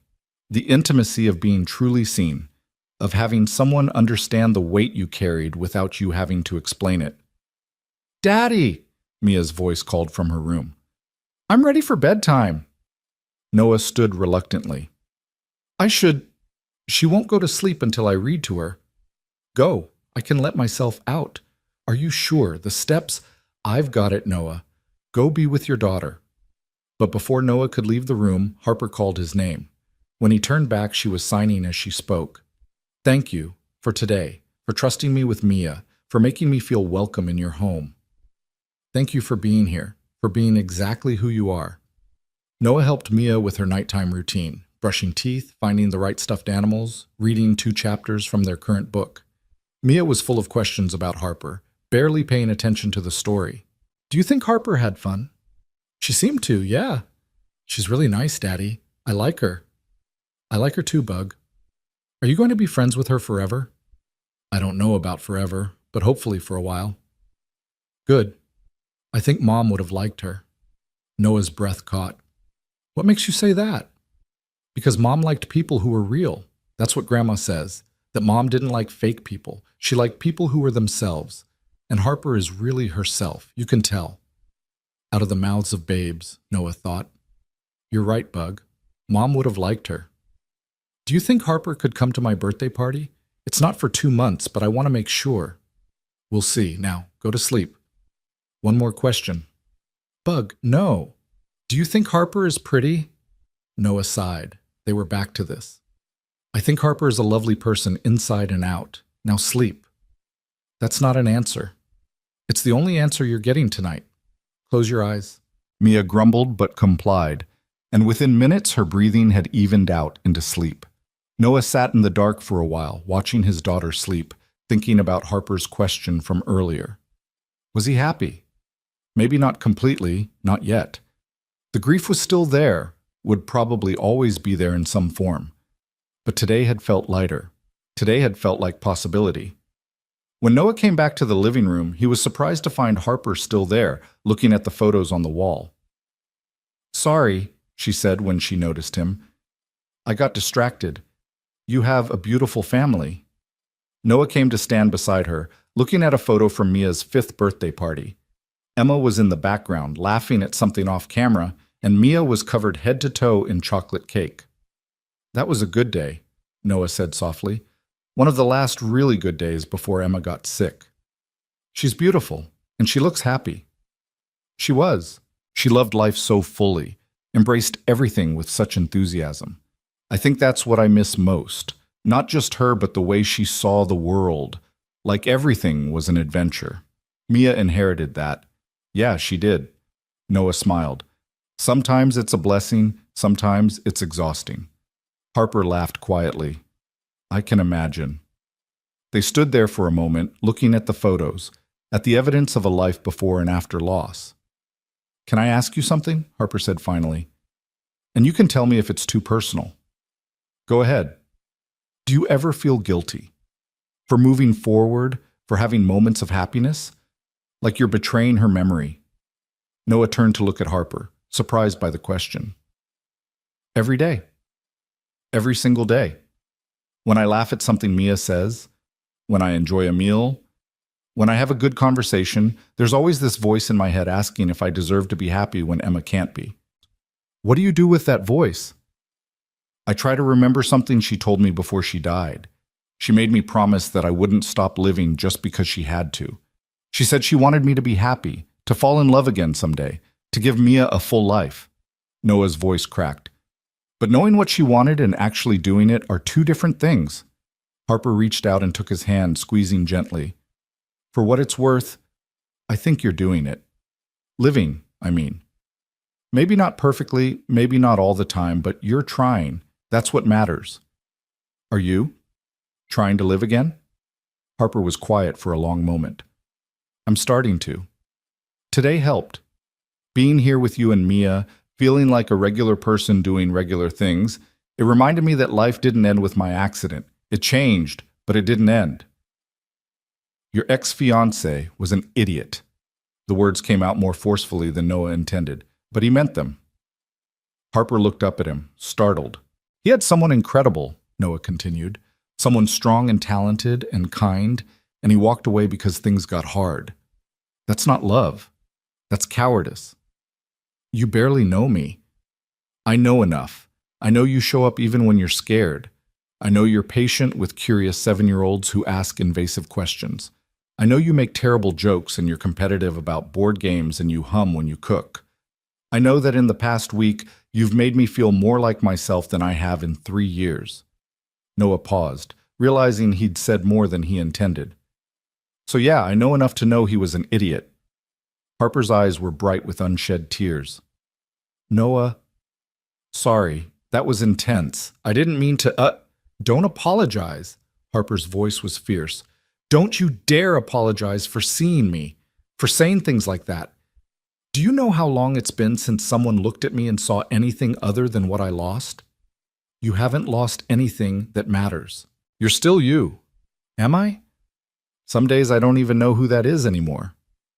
You're Harper. You're an artist and a volunteer and someone who gives perfect pep talks to sad architects. You're someone who my daughter decided she liked in approximately 30 seconds, which is basically her superpower. She can spot fake people a mile away. You're someone who showed up to a blind date from hell and decided to stay anyway." Noah smiled. "That's who you are." Harper wiped at her eyes, smearing the tears across her cheeks. "How are you real? How is any of this real?" I ask myself the same thing. They stood there in Noah's living room, holding hands, two broken people who'd somehow found each other in the wreckage of their separate tragedies. The house was quiet, except for the sound of Mia's white noise machine humming from her bedroom and the distant rumble of traffic outside. "I should really go this time," Harper said, but she didn't let go of Noah's hand. "Yeah, it's late." Neither of them moved. Finally, Harper laughed, that too loud, abrupt laugh that Noah was starting to love. "This is ridiculous. We're standing here like awkward teenagers." "We are, aren't we?" "What are we doing, Noah?" "I don't know. Being friends? Friends hold hands in living rooms at 9 o'clock at night? These friends do. Harper smiled, squeezing his hand once more before letting go. Okay. Friends. I can do friends. Me too. Even though this feels like more than friends? Noah's heart stuttered. Does it? You know it does. But I'm not ready for more. And I don't think you are either. I'm not, Noah admitted. But someday, Harper agreed, but not today. Not today. This time when Harper moved toward the door, Noah didn't try to stop her. He helped her navigate the steps, handed her the jacket she'd left on the couch, walked her to her van in the driveway. Text me when you get home? Noah asked. You asked me that last time too. It's a habit. Sue me for worrying about my friends. I'll text you. Harper opened her van door, then paused. Noah? Yeah? I meant what I said earlier. Today was one of the best days I've had in years. Thank you for that. Same. All of it. Same. Next Saturday? Same coffee shop? I'll be there. Bring Mia. I want to hear more about her letter to NASA. Noah laughed. You're setting yourself up for at least an hour of space facts. I can handle it. Harper pulled out of the driveway with a wave, and Noah stood watching until her taillights disappeared around the corner. Then he went back inside to his quiet house, his sleeping daughter, his life that suddenly felt full of possibility again. His phone buzzed with a text from Harper 20 minutes later.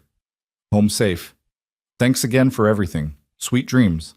Noah typed back. Sweet dreams to you too. See you Saturday. He plugged in his phone and lay in bed, staring at the ceiling, his mind replaying the day. Harper's laugh, Mia's excitement, the feeling of Harper's hand in his, the way his house had felt less empty with her in it. He thought about Emma, about the promise he'd made to her, to live fully, to be happy, to not become a ghost. I'm trying, he whispered to the darkness.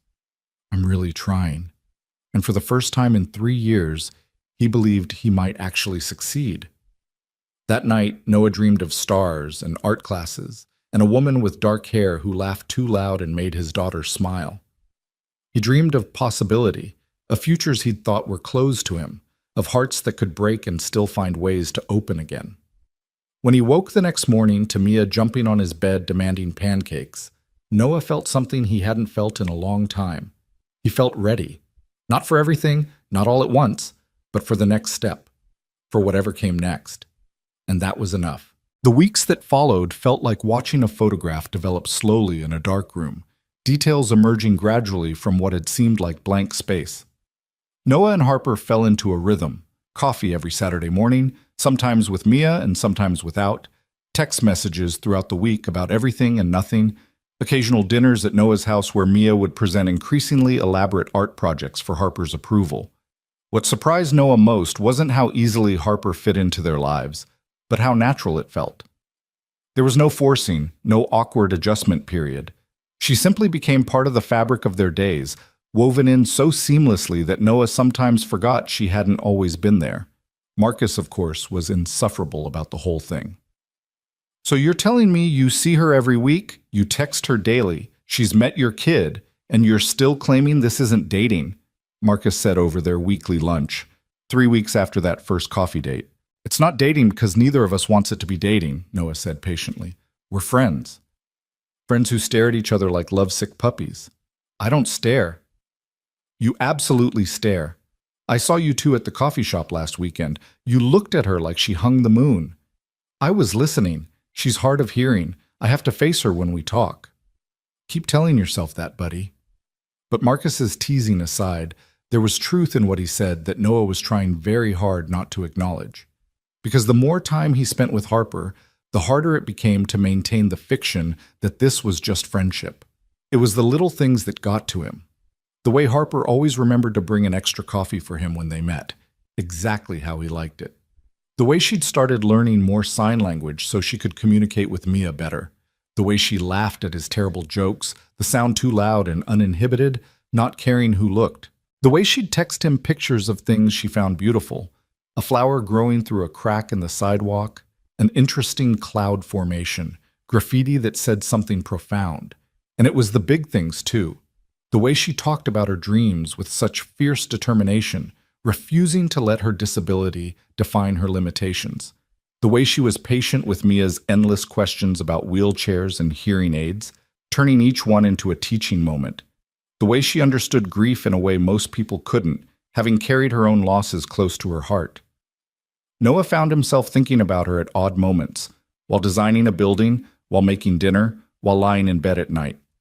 He'd catch himself smiling at a memory of something she'd said, or drafting texts he was too nervous to send, or wondering what she was doing right at that moment.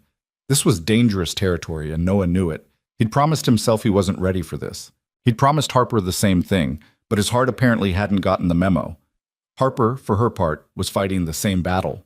She found herself looking forward to Saturdays with an intensity that scared her. Found herself checking her phone constantly, hoping for a message from Noah. Found herself lying awake thinking about the way he looked at her, really looked at her, seeing past the wheelchair and the hearing aids to the person underneath. "You're in trouble," Jasmine said one evening when Harper admitted reluctantly how often she was seeing Noah. "I'm not in trouble. We're just friends." "Harper, honey, I've known you for 5 years. You're many things, but a good liar isn't one of them." We established boundaries. We both agreed we weren't ready for anything romantic. "And how's that working out for you?" Harper didn't answer, which was answer enough. The truth was, she was terrified. Terrified of letting someone in again, of being vulnerable, of giving someone the power to hurt her. Her ex-fiancé had destroyed her sense of worth, had made her believe that no one could love her as she was now. The idea of opening herself up to that kind of rejection again made her want to retreat into her carefully constructed walls. But Noah made it hard to stay behind those walls. He had a way of seeing through her defenses, of calling her out when she was being self-deprecating or hiding behind humor. He treated her disability as a simple fact of her existence, not a tragedy or an inspiration or anything other than a part of who she was. He asked for her opinion on his architectural designs, valued her artistic perspective, made her feel like her thoughts mattered. And Mia, God, Mia had completely stolen her heart. The little girl had started calling Harper every few days, FaceTime sessions where she'd show off her latest creations or quiz Harper about colors and techniques. Harper found herself looking forward to those calls almost as much as seeing Noah, touched by Mia's easy acceptance and genuine affection. "Harper, are you coming to my school art show?" Mia asked during one such call, about a month after they'd first met. "It's next Friday, and I have 3 pieces in it, and Daddy says I can invite whoever I want." Harper felt her heart squeeze. "You want me there?" "Duh! You're my art friend. You have to come." "Then I'll be there. Text me the details." "Daddy will text you." "I'm not allowed to text yet. He says I'm too young, but that's not fair because all my friends have phones." "You're 7. Exactly. I'm very mature for my age." Harper laughed. "I'll take your word for it." After Mia hung up, Noah texted almost immediately. "Sorry about that. She's been planning this invitation for days. Don't apologize. I'm honored. When is it?" "Friday at 6. No pressure if you can't make it. I'll be there. Wouldn't miss it. Fair warning, my mother will be there. She's been dying to meet you. Should I be nervous?" "Probably. She's already decided she likes you based on the fact that Mia talks about you constantly. No pressure then. None at all."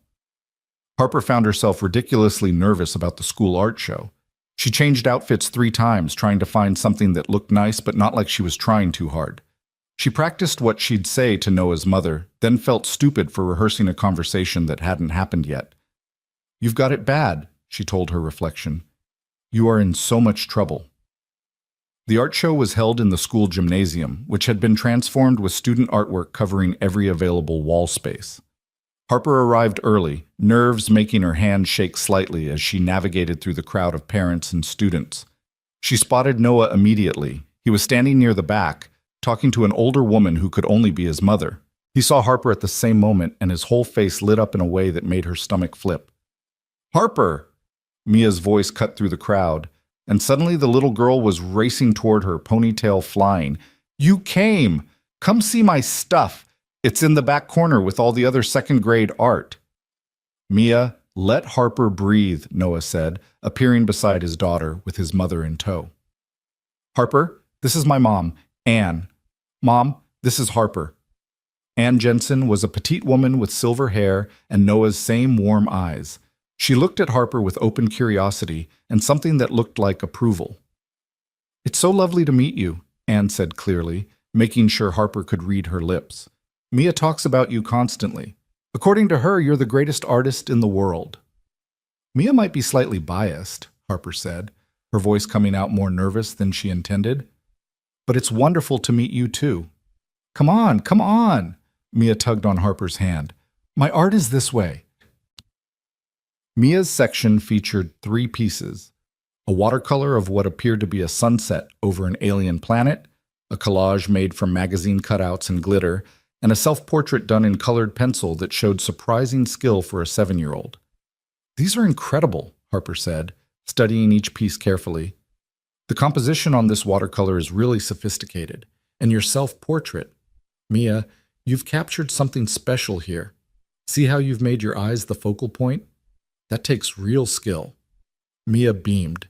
"Ms. Rodriguez helped with the shading, but I did the rest myself. You should be very proud." "I am. Daddy says I get my art talent from Mom. She used to paint." Harper glanced at Noah, who was watching them with an expression she couldn't quite read. Sadness, maybe, but also something softer. Pride. Contentment. "Your mom had good taste," Harper said, "because you're going to be an amazing artist someday." They spent the next hour walking through the exhibition, Mia providing running commentary on every piece. Noah's mother stayed close, asking Harper questions about her own art and her volunteer work, seeming genuinely interested in the answers. "Noah tells me you're a graphic designer," Anne said at one point when Mia had run off to find her teacher. "I am. I work from home now, mostly doing freelance projects." "That must be challenging, working alone." Harper appreciated that Anne didn't mention her disability, didn't ask the invasive questions most people asked. "It has its ups and downs. I miss the collaborative aspect of working in an office sometimes, but the flexibility is nice." "Well, I think it's wonderful that you've built a career doing what you love and that you volunteer with children. Mia absolutely adores you." "The feeling is mutual. She's an incredible kid." Anne's expression softened. "She is, and she's happier than I've seen her in a long time. You're good for her." A pause, then, "You're good for Noah, too." Harper felt her cheeks heat. "We're just friends." "Of course you are," Anne said, but her tone suggested she didn't believe that for a second. "Just friends who make my son smile again, who make him laugh, who've reminded him that life can be full of joy even after tragedy." "Mrs. Jensen." "Anne, please. And I'm not trying to make you uncomfortable, dear. I just want you to know that whatever this is between you and Noah, I'm grateful for it. He's been lost for so long. But since meeting you, he's finding his way back." Harper didn't know what to say to that. She was saved from responding by Mia's return, dragging her teacher over to introduce her to the best artist in Seattle. After the art show, Noah suggested they all go for ice cream, a tradition he and Mia had after every school event. Harper expected Anne to decline, giving them space, but the older woman accepted enthusiastically. "I want to hear more about your graphic design work," Anne said as they walked to the ice cream shop 2 blocks from the school. "I'm thinking of redesigning the logo for my book club, and I'd love to pick your brain." They crowded into a small booth at the ice cream parlor, Mia squeezed between Noah and Harper, talking non-stop about her art show and who liked which pieces and how many compliments she got. "And Ms. Rodriguez said my watercolor showed real promise, and she asked if I take private lessons. And I said no, but maybe I should, Daddy. What do you think? Can I take art lessons?" "We'll look into it, Bug." "Harper, do you teach art lessons?" "Not formally, but I could show you some techniques if you want." "Really? That would be so cool. Can we start this weekend?" "Mia," Noah warned, "Harper might have other plans." "Actually, I'm free Saturday afternoon if that works for you guys." Mia's squeal of delight made several other customers turn to look. Harper just laughed, signing, "You're welcome," when Mia thanked her enthusiastically. Anne watched this exchange with obvious pleasure. When Mia excused herself to go to the bathroom, dragging Noah with her because, "Daddy, I need someone to watch my ice cream," Anne leaned closer to Harper. "Can I tell you something?" Anne asked. "Of course." "When Emma died, I was so worried about Noah. Not just the grief, which was terrible enough, but I worried he'd shut down completely, that he'd go through the motions of living without actually being alive. And for a long time, that's exactly what happened. Anne's eyes were bright with emotion. But these past few weeks, he's been different, present, engaged. He laughs at Mia's jokes instead of just smiling politely. He talks about his work with actual enthusiasm. He's coming back to us. I think that's just time, Harper said softly. Grief takes as long as it takes. Time helps, yes, but so do people. So does connection. So does having someone who reminds you that life can be beautiful again. Anne reached across the table and squeezed Harper's hand. Thank you for being that person for him. Harper felt tears prick her eyes. He's been that person for me too. After my accident, I thought my life was over, but Noah and Mia, they've reminded me that it's not, that there's still so much worth living for. Then you're good for each other. That's all that matters. When Noah and Mia returned, Mia complaining that the bathroom was gross and smelled weird, they finished their ice cream and said their goodbyes. Anne hugged Harper with surprising strength, whispering, "Come to Sunday dinner sometime," before letting go. Noah walked Harper to her van, Mia holding her hand and chattering about art lessons and all the things she wanted to learn. "Your mom is wonderful," Harper said when Mia finally ran ahead to climb in Noah's truck. "She likes you, a lot. The feeling is mutual. She also thinks we're dating." Harper felt her stomach flip. "What did you tell her?" "The truth, that we're friends." "And she believed you?" "Not even a little bit." Noah ran a hand through his hair. "Harper, I need to tell you something." Harper's heart started racing. "Okay." "This thing we're doing, the coffee dates, the dinners, spending time together, it's getting harder to call it just friendship." "I know." "You know?" "Of course I know. I'm not blind, Noah. I see the way you look at me. I feel it too." Noah stepped closer, and Harper could see the conflict in his eyes. "I don't want to rush this. I don't want to mess it up by moving too fast." "Then we won't rush. We'll keep doing exactly what we're doing. Even though it feels like more?" "Especially because it feels like more. Because that means it matters, and things that matter are worth taking slowly."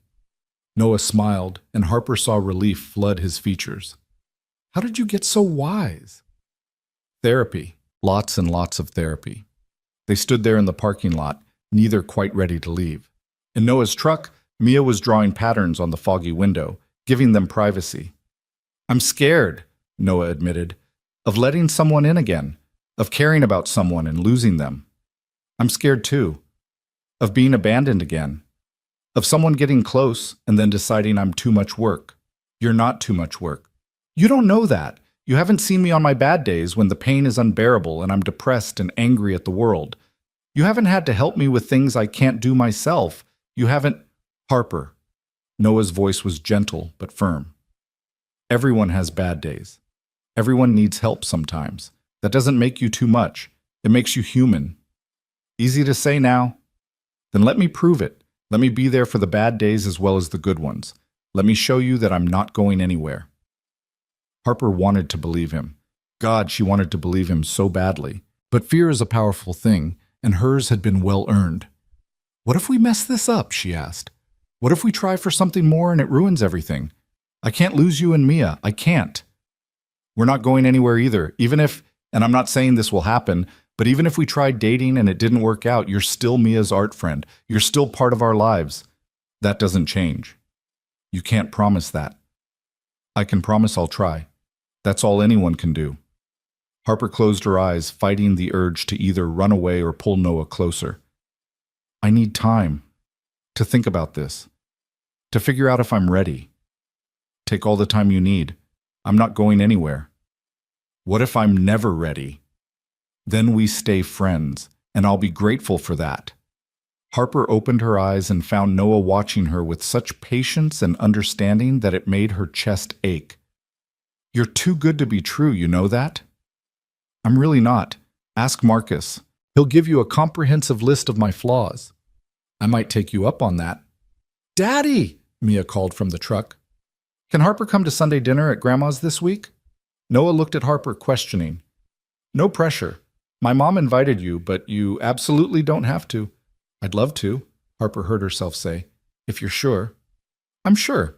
We have family dinner every Sunday. It's usually chaos, but the food is good. Then count me in. As Harper drove home that night, she replayed the conversation in her head.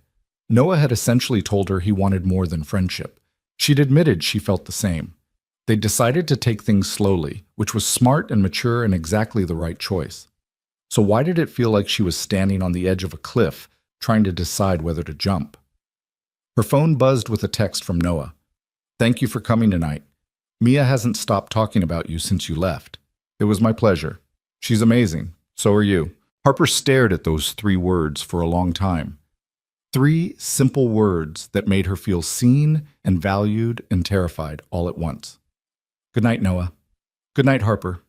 Sweet dreams. That Sunday, Harper found herself even more nervous than she'd been at the art show. Meeting Noah's mother at a public event was one thing. Going to family dinner at her house was something else entirely. It felt significant, like a step towards something Harper wasn't sure she was ready for.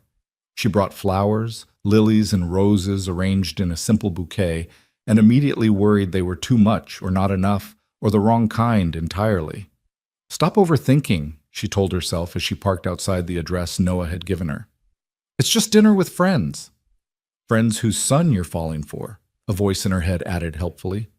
Friends who are probably going to ask about your intentions. Noah must have been watching for her because he appeared on the porch before she even made it halfway up the accessible ramp that had been built alongside the steps. You didn't have to bring anything, he said, but he was smiling. My mother raised me better than to show up empty-handed. Fair enough. Come on. I'll warn you that it's loud and chaotic in there. I grew up in a Korean household with 5 aunts. I can handle loud and chaotic. Noah laughed and opened the door, and immediately Harper was engulfed in warmth and noise and cooking smells. Anne's house was cozy and lived in, with photos covering every surface and comfortable furniture that showed signs of use. Mia came running, signing hello, enthusiastically before launching into an explanation of the picture she'd drawn for Harper. That's beautiful, Harper said, studying the crayon drawing of what appeared to be her and Mia at an art class. Can I keep it? That's why I made it, silly. Anne appeared from the kitchen, wiping her hands on a floral apron. Harper, I'm so glad you could make it. Those flowers are gorgeous. You shouldn't have. It's my pleasure to be here. Thank you for inviting me. Of course. Any friend of Noah's is family. Come, let me show you where everything is. We're very casual here. Make yourself at home. The next few hours were a whirlwind of activity. Anne had made enough food to feed an army, roast chicken, mashed potatoes, 3 different vegetables, homemade rolls, and a pie that smelled like heaven. Harper offered to help but was shooed away, told to relax and enjoy herself. She ended up in the living room with Noah and Mia, looking through old photo albums that Anne had pulled out specifically to show her. There were pictures of Noah as a child, gap-toothed and grinning, always building something. Photos of him in college with Marcus, both of them looking young and carefree. Wedding photos with Emma, both of them radiant with joy. Harper found herself drawn to those wedding photos, studying Emma's face. She was beautiful, yes, but more than that. She looked alive in a way that came through even in still images, full of energy and joy and love. She was something special, Anne said softly, appearing beside Harper. Loud and impulsive and absolutely perfect for my son. She looks happy. She was. They both were. Anne turned to look at Noah, who was helping Mia with a puzzle across the room. And he can be happy again. Different, but still happy. He's allowed that. Harper heard the message beneath the words. You're allowed to make him happy. You're allowed to be happy with him. Dinner was exactly as chaotic as promised. Mia talked nonstop. Anne told embarrassing stories about Noah's childhood. Noah groaned and tried unsuccessfully to steer the conversation elsewhere. Harper laughed until her sides hurt, until her voice was hoarse, until she forgot to be nervous or self-conscious. This was what family felt like, she realized. Not perfect or formal, but warm and messy and real. After dinner, while Anne and Noah did the dishes and Mia was distracted by a cartoon, Harper found herself alone in the living room, looking at more photos. There was one of Noah holding newborn Mia, his face full of wonder and terror. One of Emma and Mia covered in paint, both laughing. One of the three of them at Christmas, a perfect family. She'd want this for him, you know. Harper turned to find Anne standing in the doorway, dish towel in hand. I'm sorry? Emma. She'd want Noah to find love again, to be happy. She made him promise, actually. On her deathbed, she made him swear he wouldn't shut himself off from the world. Mrs. Jensen, Anne, and I'm not trying to pressure you, dear. I just want you to know that whatever guilt you might be feeling about Noah, about taking Emma's place, you're not. No one could replace her. But that doesn't mean there isn't room in Noah's heart for someone new. Harper felt tears sting her eyes. I don't know if I'm ready, if either of us is ready. Love doesn't wait until you're ready. It shows up when it shows up, messy and inconvenient and terrifying. The question isn't whether you're ready, it's whether you're brave enough to try anyway. What if I hurt him? What if I'm not enough? Anne stepped closer, her expression fierce. Harper Lynn, from what I've seen, you are more than enough. You're kind and talented and strong. You make my son smile. You make my granddaughter laugh. You're exactly what this family needs. I'm broken. So is he. So are we all in our own ways. But broken things can still be beautiful, still be whole in the ways that matter. Harper couldn't speak past the lump in her throat.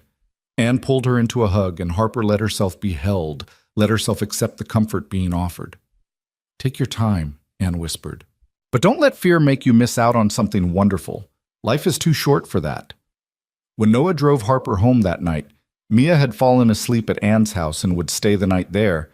The car was quiet. Comfortable silence stretched between them, full of things unsaid. My mom cornered you, Noah said finally. How did you know? Because she cornered me too, gave me a whole speech about being brave and taking chances and not letting the past control my future. What did you say? That I was trying, that I wanted to be brave, that I was terrified of messing this up. Noah glanced at her. What did you say? That I was broken, that I might not be enough. And what did she say? That broken things can still be beautiful. Noah pulled up outside Harper's apartment building and put the car in park. They sat there in the darkness, the engine ticking as it cooled. Harper, I need you to hear something. Okay. You are not broken. You're not too much or not enough. You're exactly who you're supposed to be, and I don't know what this is between us or where it's going, but I know I want to find out. At whatever pace feels right, with no pressure and no expectations, just honestly trying to figure it out together. Harper turned to look at him, this kind man who'd stumbled into her life by accident and somehow become essential. I want that too. But Noah, I'm so scared. Me too, so let's be scared together. Is that allowed? I think so. I think being scared together is better than being scared alone. Harper reached across the console and took his hand. He squeezed back and they sat there, connected. Two people standing on the edge of something new and terrifying and possibly wonderful. One step at a time, Harper asked. One step at a time, Noah agreed. Starting with art lessons on Saturday and coffee next week. And Sunday dinners when you can make it. Sounds perfect. Neither of them moved to leave. The moment felt too fragile, too precious to break. Finally, Harper squeezed his hand once more and let go. I should go in. It's late. Text me when you're inside? Always. Harper made her way into her building, turning at the door to wave at Noah. He waved back, waiting until she was safely inside before driving away. Upstairs in her apartment, Harper leaned against the door and let out a shaky breath. She was doing this. They were doing this. Whatever this was, they were figuring it out together. Her phone buzzed with a text from Noah. Thank you for coming tonight. My mom loves you, Mia loves you, and I'm really glad you're in our lives. Harper typed and deleted 3 different responses before settling on, I'm glad I'm in your lives too. Good night, Noah. Good night, Harper. Harper got ready for bed, her mind replaying the evening, the warmth of Anne's home, the laughter over dinner, the weight of Noah's hand in hers. She thought about Anne's words, about broken things still being beautiful, about love showing up when it was ready and not before. Maybe she was ready. Or maybe she wasn't. But maybe, just maybe, she was willing to try anyway. And for now, that was enough. The art lessons became a weekly tradition. Every Saturday afternoon, Harper would come to Noah's house with supplies and patience, teaching Mia techniques that the little girl absorbed like a sponge.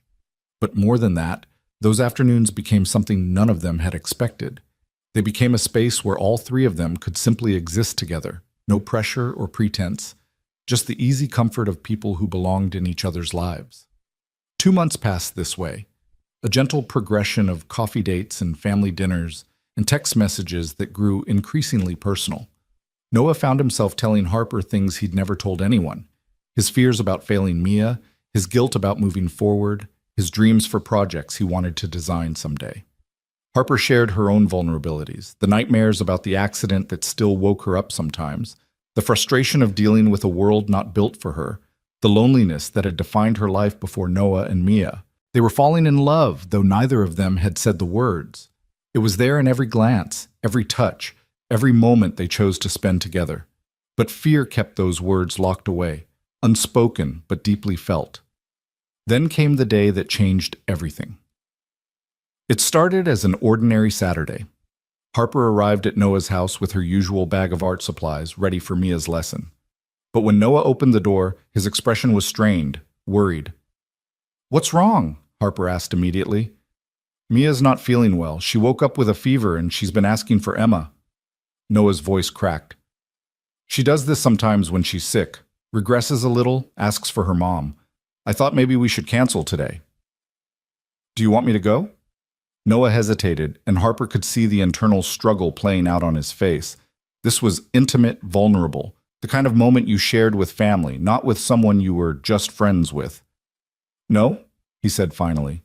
"Actually, I think she'd like to see you. She was upset when I told her you might not come." Harper followed Noah inside to find Mia curled up on the couch, wrapped in a blanket covered with stars. Her face was flushed with fever, her eyes glassy. "Harper!" Mia's voice was hoarse. "You came." "Of course I came, sweetheart. Your dad said you're not feeling well. My throat hurts and my head hurts and everything is bad." Tears spilled down Mia's cheeks. "I want my mommy." Harper's heart broke. She looked at Noah, who stood frozen, clearly struggling with his own emotions. Without overthinking it, Harper moved closer to the couch. "I know, honey. I know you want your mom. And it's okay to miss her, especially when you feel bad." "But she's not here." Mia's voice was small and lost. "She's never here when I need her." "No, she's not here, and that's really, really unfair. You should have your mom here to make you soup and stroke your hair and tell you everything will be okay. Then why isn't she here?" It was a child's question, simple and devastating. Harper felt tears sting her own eyes. Because sometimes terrible things happen to wonderful people, and it's not fair and it's not right, and it hurts so much. But Mia, your mom loved you so, so much. And even though she can't be here, that love doesn't go away. How do you know? Because love doesn't end when someone dies. It changes, but it doesn't end. Your mom is still loving you, even from far away, and your dad is here, loving you enough for 2 parents. And you have your grandma and your friends, and Harper's voice wavered, and people like me who think you're pretty amazing and want to help however we can. Mia looked at Harper with those fever-bright eyes. "Will you stay? Even though I'm sick and sad?" "I'll stay as long as you want me here." "Forever?" The question hung in the air, weighted with meaning beyond what a 6-7-year-old intended.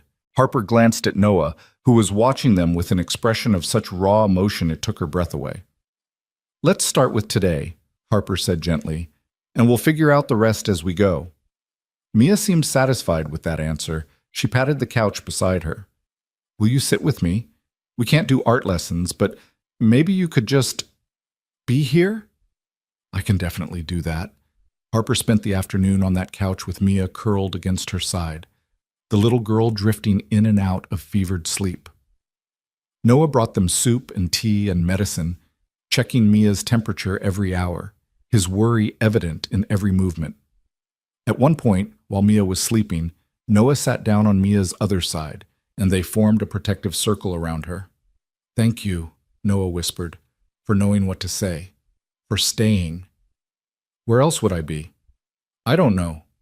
But most people would have run when faced with a sick kid crying for her dead mother. I'm not most people. No, you're really not. They sat in silence for a while, listening to Mia's breathing, the rain starting outside the window. It felt domestic and intimate in a way that should have scared Harper, but instead felt right. Can I tell you something? Noah said quietly. Always. When Emma was dying, she made me promise something.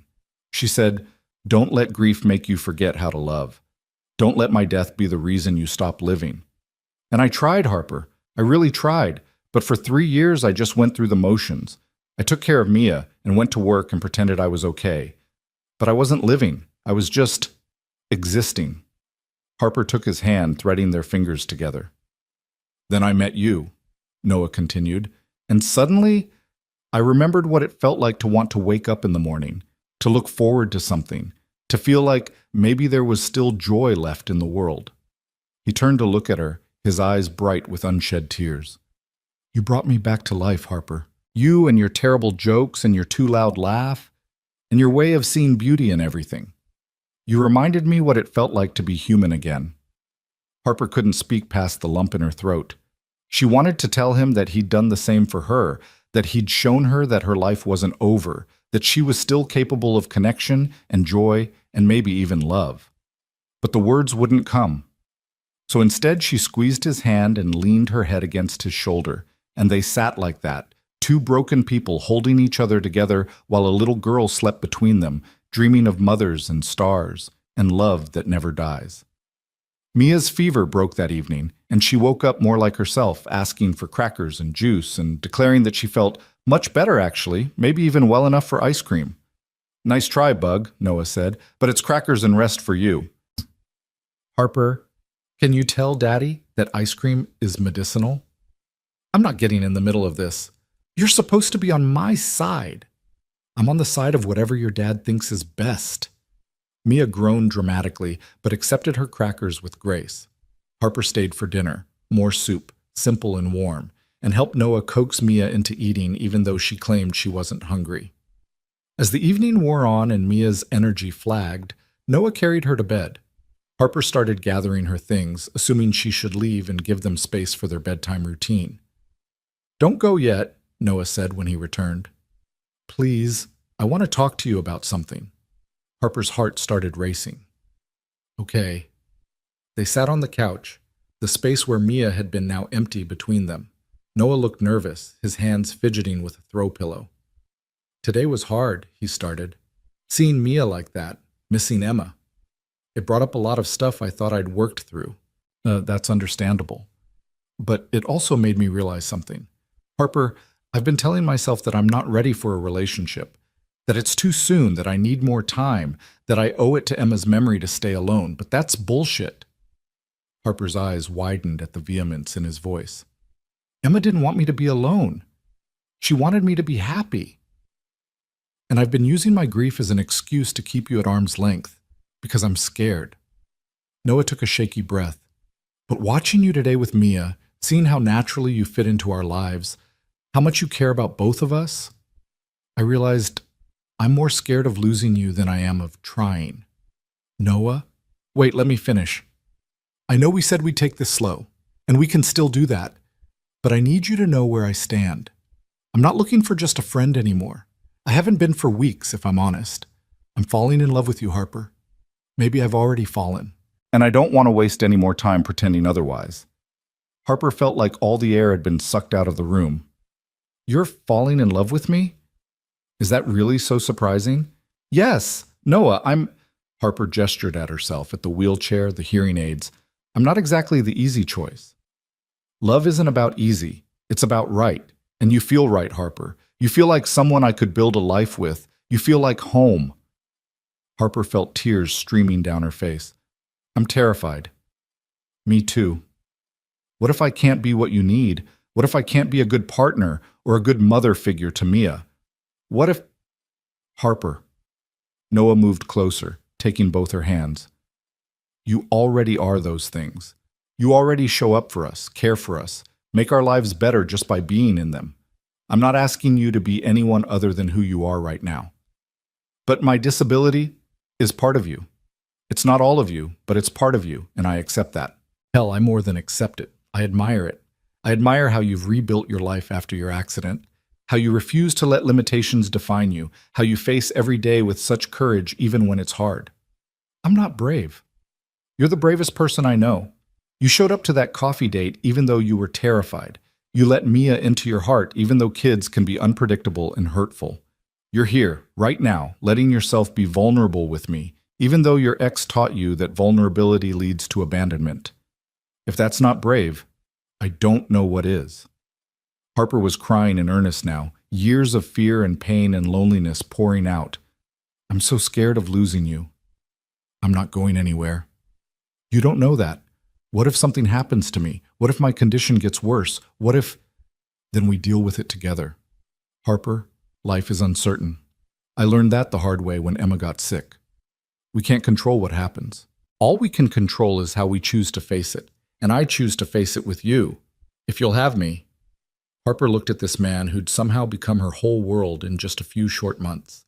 This kind, patient, beautiful man who saw past her wheelchair to the person underneath, who made her laugh and feel valued and believe that maybe, just maybe, she was worthy of love. I'm falling in love with you too, she whispered. I have been for weeks. I was just too scared to admit it. Noah's face broke into the most beautiful smile Harper had ever seen. Yeah? Yeah. You and Mia, you've become my family. The family I thought I'd lost the right to have after my accident. You never lost that right. You just hadn't found the right people yet. And you're the right people? I'd like to think so, but that's up to you to decide. Harper thought about all the reasons she should say no, about the complications and the risks and the very real possibility of getting hurt again. But then she thought about Saturday morning coffees and art lessons and family dinners at Anne's house. She thought about Mia's infectious laugh and Noah's gentle patience and the way they made her feel like she belonged. Okay, she said. Okay. Let's try this, for real. Not just friendship, but actually dating, actually building something together. Noah's smile could have lit up the entire city. Really? Really, but Noah, I need you to understand something. My disability isn't going away. There will be bad days, days when the pain is unbearable, when I'm frustrated and angry, when I need more help than I want to admit. Can you handle that? Can you handle mine? Because I have bad days too. Days when the grief hits me out of nowhere and I can barely function. Days when I'm short with Mia and snap at everyone. Days when I miss Emma so much I can't breathe. This goes both ways, Harper. We're both bringing baggage into this. The question is whether we're willing to help each other carry it. Harper felt something shift inside her, a wall crumbling that she'd built to protect herself. I'm willing to try. That's all I'm asking. They looked at each other for a long moment, this new understanding settling between them. Then Noah leaned forward slowly, giving Harper time to pull away if she wanted. She didn't want to. Their first kiss was gentle, tentative, full of promise and fear and hope, all tangled together. When they pulled apart, both were smiling. I should probably tell you something, Harper said. What's that? Mia asked me at the art show if I would come to her birthday party. It's next week. I know, I was planning to invite you anyway. She also asked if she could call me Aunt Harper. Noah's expression softened. What did you say? I said she should ask you first, that it was a big deal. It is a big deal, but if you're comfortable with it, I think Emma would have liked that. She always wanted Mia to have strong women in her life. You really think she'd be okay with this? With us? I know she would. She used to say that love multiplies, it doesn't divide, that there's always room for more people to love. Noah smiled sadly. She was right about that. The following week passed in a blur of giddy happiness and nervous anticipation. Noah and Harper went on their first official date, dinner at a quiet restaurant where they talked for hours and held hands across the table like teenagers. They told Mia together that they were dating, and she'd responded with an enthusiastic, "Finally! I thought you'd never figure it out." Marcus and Jasmine were equally insufferable, both claiming credit for the relationship and demanding to be in the wedding party when the time comes. We've been dating for 1 week, Noah protested. Doesn't matter, Marcus said. I'm calling it now. You two are endgame, Anne cried when Noah told her, pulling both him and Harper into a fierce hug. I'm so happy for you both. Emma would be so happy. Mia's 8th birthday party was a chaotic, joyful affair held at Anne's house. 20 kids running around hyped up on sugar, a bounce house in the backyard, and enough decorations to make the house look like a craft store had exploded. Harper helped with setup, navigating the chaos with surprising ease. She'd worried about how the other parents would react to her. Would they stare, ask invasive questions, treat her differently? But Noah stayed close, running interference when needed, making it clear through both words and body language that Harper was his partner, not someone to be pitied or questioned. When it came time for cake, Mia insisted that Harper sit next to her. As they sang happy birthday and Mia blew out her candles, the little girl leaned over and whispered, I wish that you and Daddy would stay together forever. Harper felt her heart squeeze. That's a good wish, sweetheart. Do you think it'll come true? I think we're going to try very hard to make it come true. Mia seemed satisfied with that answer. She threw her arms around Harper's neck. I love you, Aunt Harper. Harper froze. Noah had said Mia could call her that, but hearing the words out loud was different. It made everything real in a way that both thrilled and terrified her. I love you too, Mia, Harper managed, her voice thick with emotion. Later, after most of the guests had left and Mia was showing her presents to anyone who would listen, Anne pulled Harper aside. I wanted to give you something, Anne said, pulling a small box from her pocket. I've been holding on to this, waiting for the right moment. Harper opened the box to find a delicate silver bracelet with a single charm, a small star. It was Emma's, Anne explained. She wore it every day. After she died, I kept it, thinking I'd give it to Mia when she was older. But I think Emma would want you to have it. Anne, I can't. Please, you're not replacing Emma. No one could. But you're becoming part of this family, and Emma would want you to know that you're welcome here, that we see you, we value you, and we're grateful for what you've brought to Noah and Mia's lives. Harper looked down at the bracelet, at this tangible piece of the woman whose place she was, in some ways, filling. It should have felt wrong or uncomfortable. Instead, it felt like a blessing. Thank you, Harper whispered. I'll treasure it. Anne helped her put it on, and Harper felt the weight of it on her wrist, light but significant. A reminder that love doesn't end, and families can grow to include new people without diminishing the memory of those who came before. That night, after Mia had gone to bed exhausted but happy, Noah and Harper sat on Anne's porch swing, watching the stars come out. That was a good day, Noah said. It really was. Mia seemed so happy. She was. She is. Because of you. Not just because of me. No, but you're a big part of it. She told me earlier that she feels like she has a complete family again. Not the same family as before, but complete in a different way. Harper felt tears prick her eyes. That's all I want. To be part of your family. To help make you both happy. You do. You really do. Noah turned to face her, taking both her hands. Harper, I know it's only been a few months. I know this is fast. But I've never been more certain of anything in my life. I love you. Completely. Entirely. With everything I have. I love you too, Harper said. And this time the words came easily. I love you and Mia and the life we're building together. I want to build a future with you. I want Mia to grow up with you in her life. I want Sunday dinners and art lessons and coffee dates for as long as we can have them. I want that too. I want to wake up next to you and fall asleep beside you and face whatever comes together. Harper's breath caught. Noah, are you?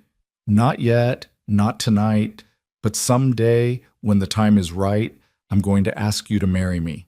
And I wanted you to know that. So there's no doubt about where this is heading. Harper couldn't breathe. You want to marry me? Someday, yes. When we're both ready, when we've had time to build our foundation. But yes, Harper Lynn, I want to spend my life with you. Even knowing all my complications, all my challenges, especially knowing them. Because they're part of what makes you you, and I love all of you, not just the easy parts. Harper pulled Noah close, kissing him with all the love and hope and gratitude she felt. When they broke apart, she was crying again, but this time they were happy tears. "Yes," she whispered. "Yes, what?" "Yes, someday. Yes to building a life together. Yes to being Mia's other parent.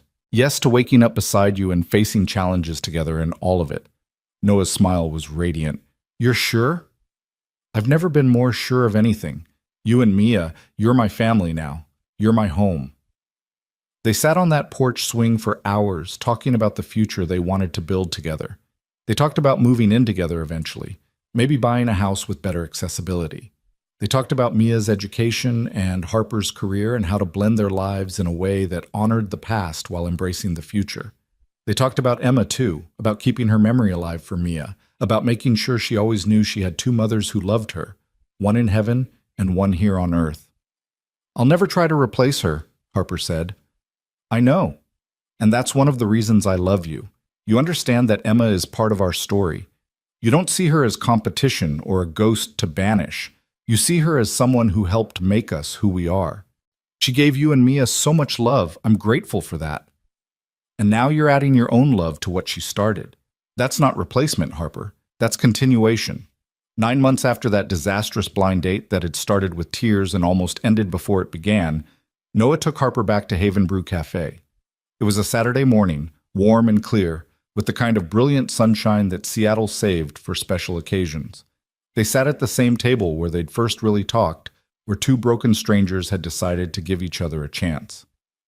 "I've been thinking about that first day," Noah said, stirring his coffee. "About how you asked me to leave before I could reject you." "Don't remind me. I was so sure you'd run." "I almost did. For about 2 seconds, I was terrified. But then I looked at you and saw someone who understood what it felt like to be scared. Someone who knew what it meant to carry weight you never asked for. And you stayed. Best decision I ever made." Harper smiled, reaching across the table to take his hand. The silver bracelet caught the light, Emma's star charm glinting.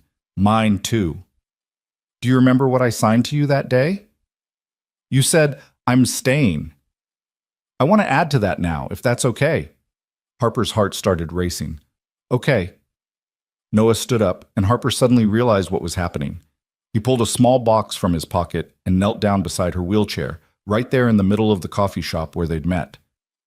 "I know I said someday," Noah began, his voice shaking slightly. "But I've realized that someday is now. Harper, you've given me and Mia more happiness than I thought possible. You've shown me that hearts can break and still find ways to love again. You've proven that family isn't just blood. It's the people who show up, who stay, who choose to love even when it's scary." Harper was crying, not caring that everyone in the cafe was now watching. "I'm not asking you to complete me or fix me or be anyone other than exactly who you are," Noah continued. "I'm asking you to build a life with me, with Mia, with all our beautiful, complicated, imperfect pieces. Harper Lynn, will you marry me?" "Yes," Harper said through her tears. "Yes, yes, 1,000 times, yes." The cafe erupted in applause as Noah slipped the ring onto her finger, a simple band with a blue sapphire, the color of the ocean on a clear day. He stood and kissed her, and Harper tasted salt from both their tears, felt his heart racing against hers, knew that this was what coming home felt like. "I love you," Noah whispered against her lips. "I love you too. I love you and Mia and this crazy beautiful life we're building." Speaking of Mia, as if on cue, the cafe door opened and Mia burst in, followed by Anne and Marcus and Jasmine, all of them grinning like conspirators. "Did you say yes?" Mia shouted, running toward them. "I said yes." Mia threw herself at Harper, nearly knocking her backward in the wheelchair. "You're going to be my mom now, my real mom." "If that's okay with you," Harper said carefully. "It's more than okay. It's perfect. Everything is perfect." Anne was crying, pulling both Noah and Harper into a hug. Marcus and Jasmine were arguing about who had actually set them up, both claiming full credit. The barista with purple hair brought them complimentary coffees and congratulated them enthusiastically. It was chaos and noise and absolutely perfect. Later that day, back at Noah's house, the house that would soon be Harper's house too, they told Mia the full story. About the blind date gone wrong, about how scared they'd both been, about how they'd almost let fear keep them apart. "But you didn't let fear win," Mia said wisely. "You were brave." "We were terrified," Harper corrected, "but you did it anyway. That's what brave means." Out of the mouths of babes, Harper thought. That night, after Mia had finally been persuaded to go to bed, only after making Harper promise approximately 17 times that she wasn't leaving, Noah and Harper sat on his couch, Harper's head on his shoulder, his arm around her waist. "Are you happy?" Noah asked softly. Harper thought about the question, thought about where she'd been a year ago, alone, convinced her life was over, unable to see past her limitations. Thought about where she was now, engaged to an incredible man, about to become a mother to a wonderful little girl, surrounded by family who loved her exactly as she was. "I'm happier than I ever thought possible," she said. "I thought the accident took everything from me, but it led me here, to you and Mia, and I wouldn't change that for anything." "Not even to have your old life back?" Harper considered this carefully. "My old life wasn't bad, but this life with you, is better than anything I could have planned. You taught me that broken things can still be whole, that ending isn't the same as over, that love can grow in the spaces left by loss. You taught me the same things. Then I guess we're pretty good for each other." The best. They sat in comfortable silence, both thinking about the journey that had brought them here, a journey that started with tears and almost ended before it began, a journey that required courage and patience and a willingness to be vulnerable even when it was terrifying. "Noah," Harper said after a while. "Yeah? Thank you for staying. That first day at the cafe when I asked you to leave, thank you for staying. Thank you for letting me, for giving us a chance. I'm glad I did." "Me too." Outside, the Seattle rain started again, gentle drops patting against the windows. But inside, Noah's house was warm and bright and full of love. The kind of love that survives tragedy. The kind of love that chooses to hope even when hope seems impossible. The kind of love that proves, again and again, that hearts can break and still find ways to open. Mia called out from her room, asking for water, and they both smiled. "I'll get it," Harper said, starting to stand. "We'll both go," Noah said, taking her hand. And they did, together, the way they'd face everything from this moment forward, hand in hand, heart to heart, choosing each other again and again, one moment at a time. Because that's what love is, Harper realized. Not a fairy tale where everything is perfect, not a tragedy where loss defines everything, but a choice to show up, to stay, to keep building something beautiful even when it's hard. A choice they'd made once on a rainy day in a coffee shop when two strangers decided to give each other a chance. A choice they'd keep making for the rest of their lives. And as Harper kissed Mia's forehead and tucked the blanket around her, as Noah stood in the doorway watching his two favorite people in the world, as they all whispered goodnight and I love you, Harper knew with absolute certainty that she was exactly where she was meant to be. Not despite the accident that had changed her life, but in some strange way because of it. Because it had led her here, to this family, to this love, to this beautiful, imperfect, absolutely perfect life. The blind date that started with tears had become a love story that would last forever. And Harper Lynn, who once thought she'd never smile again, couldn't stop smiling.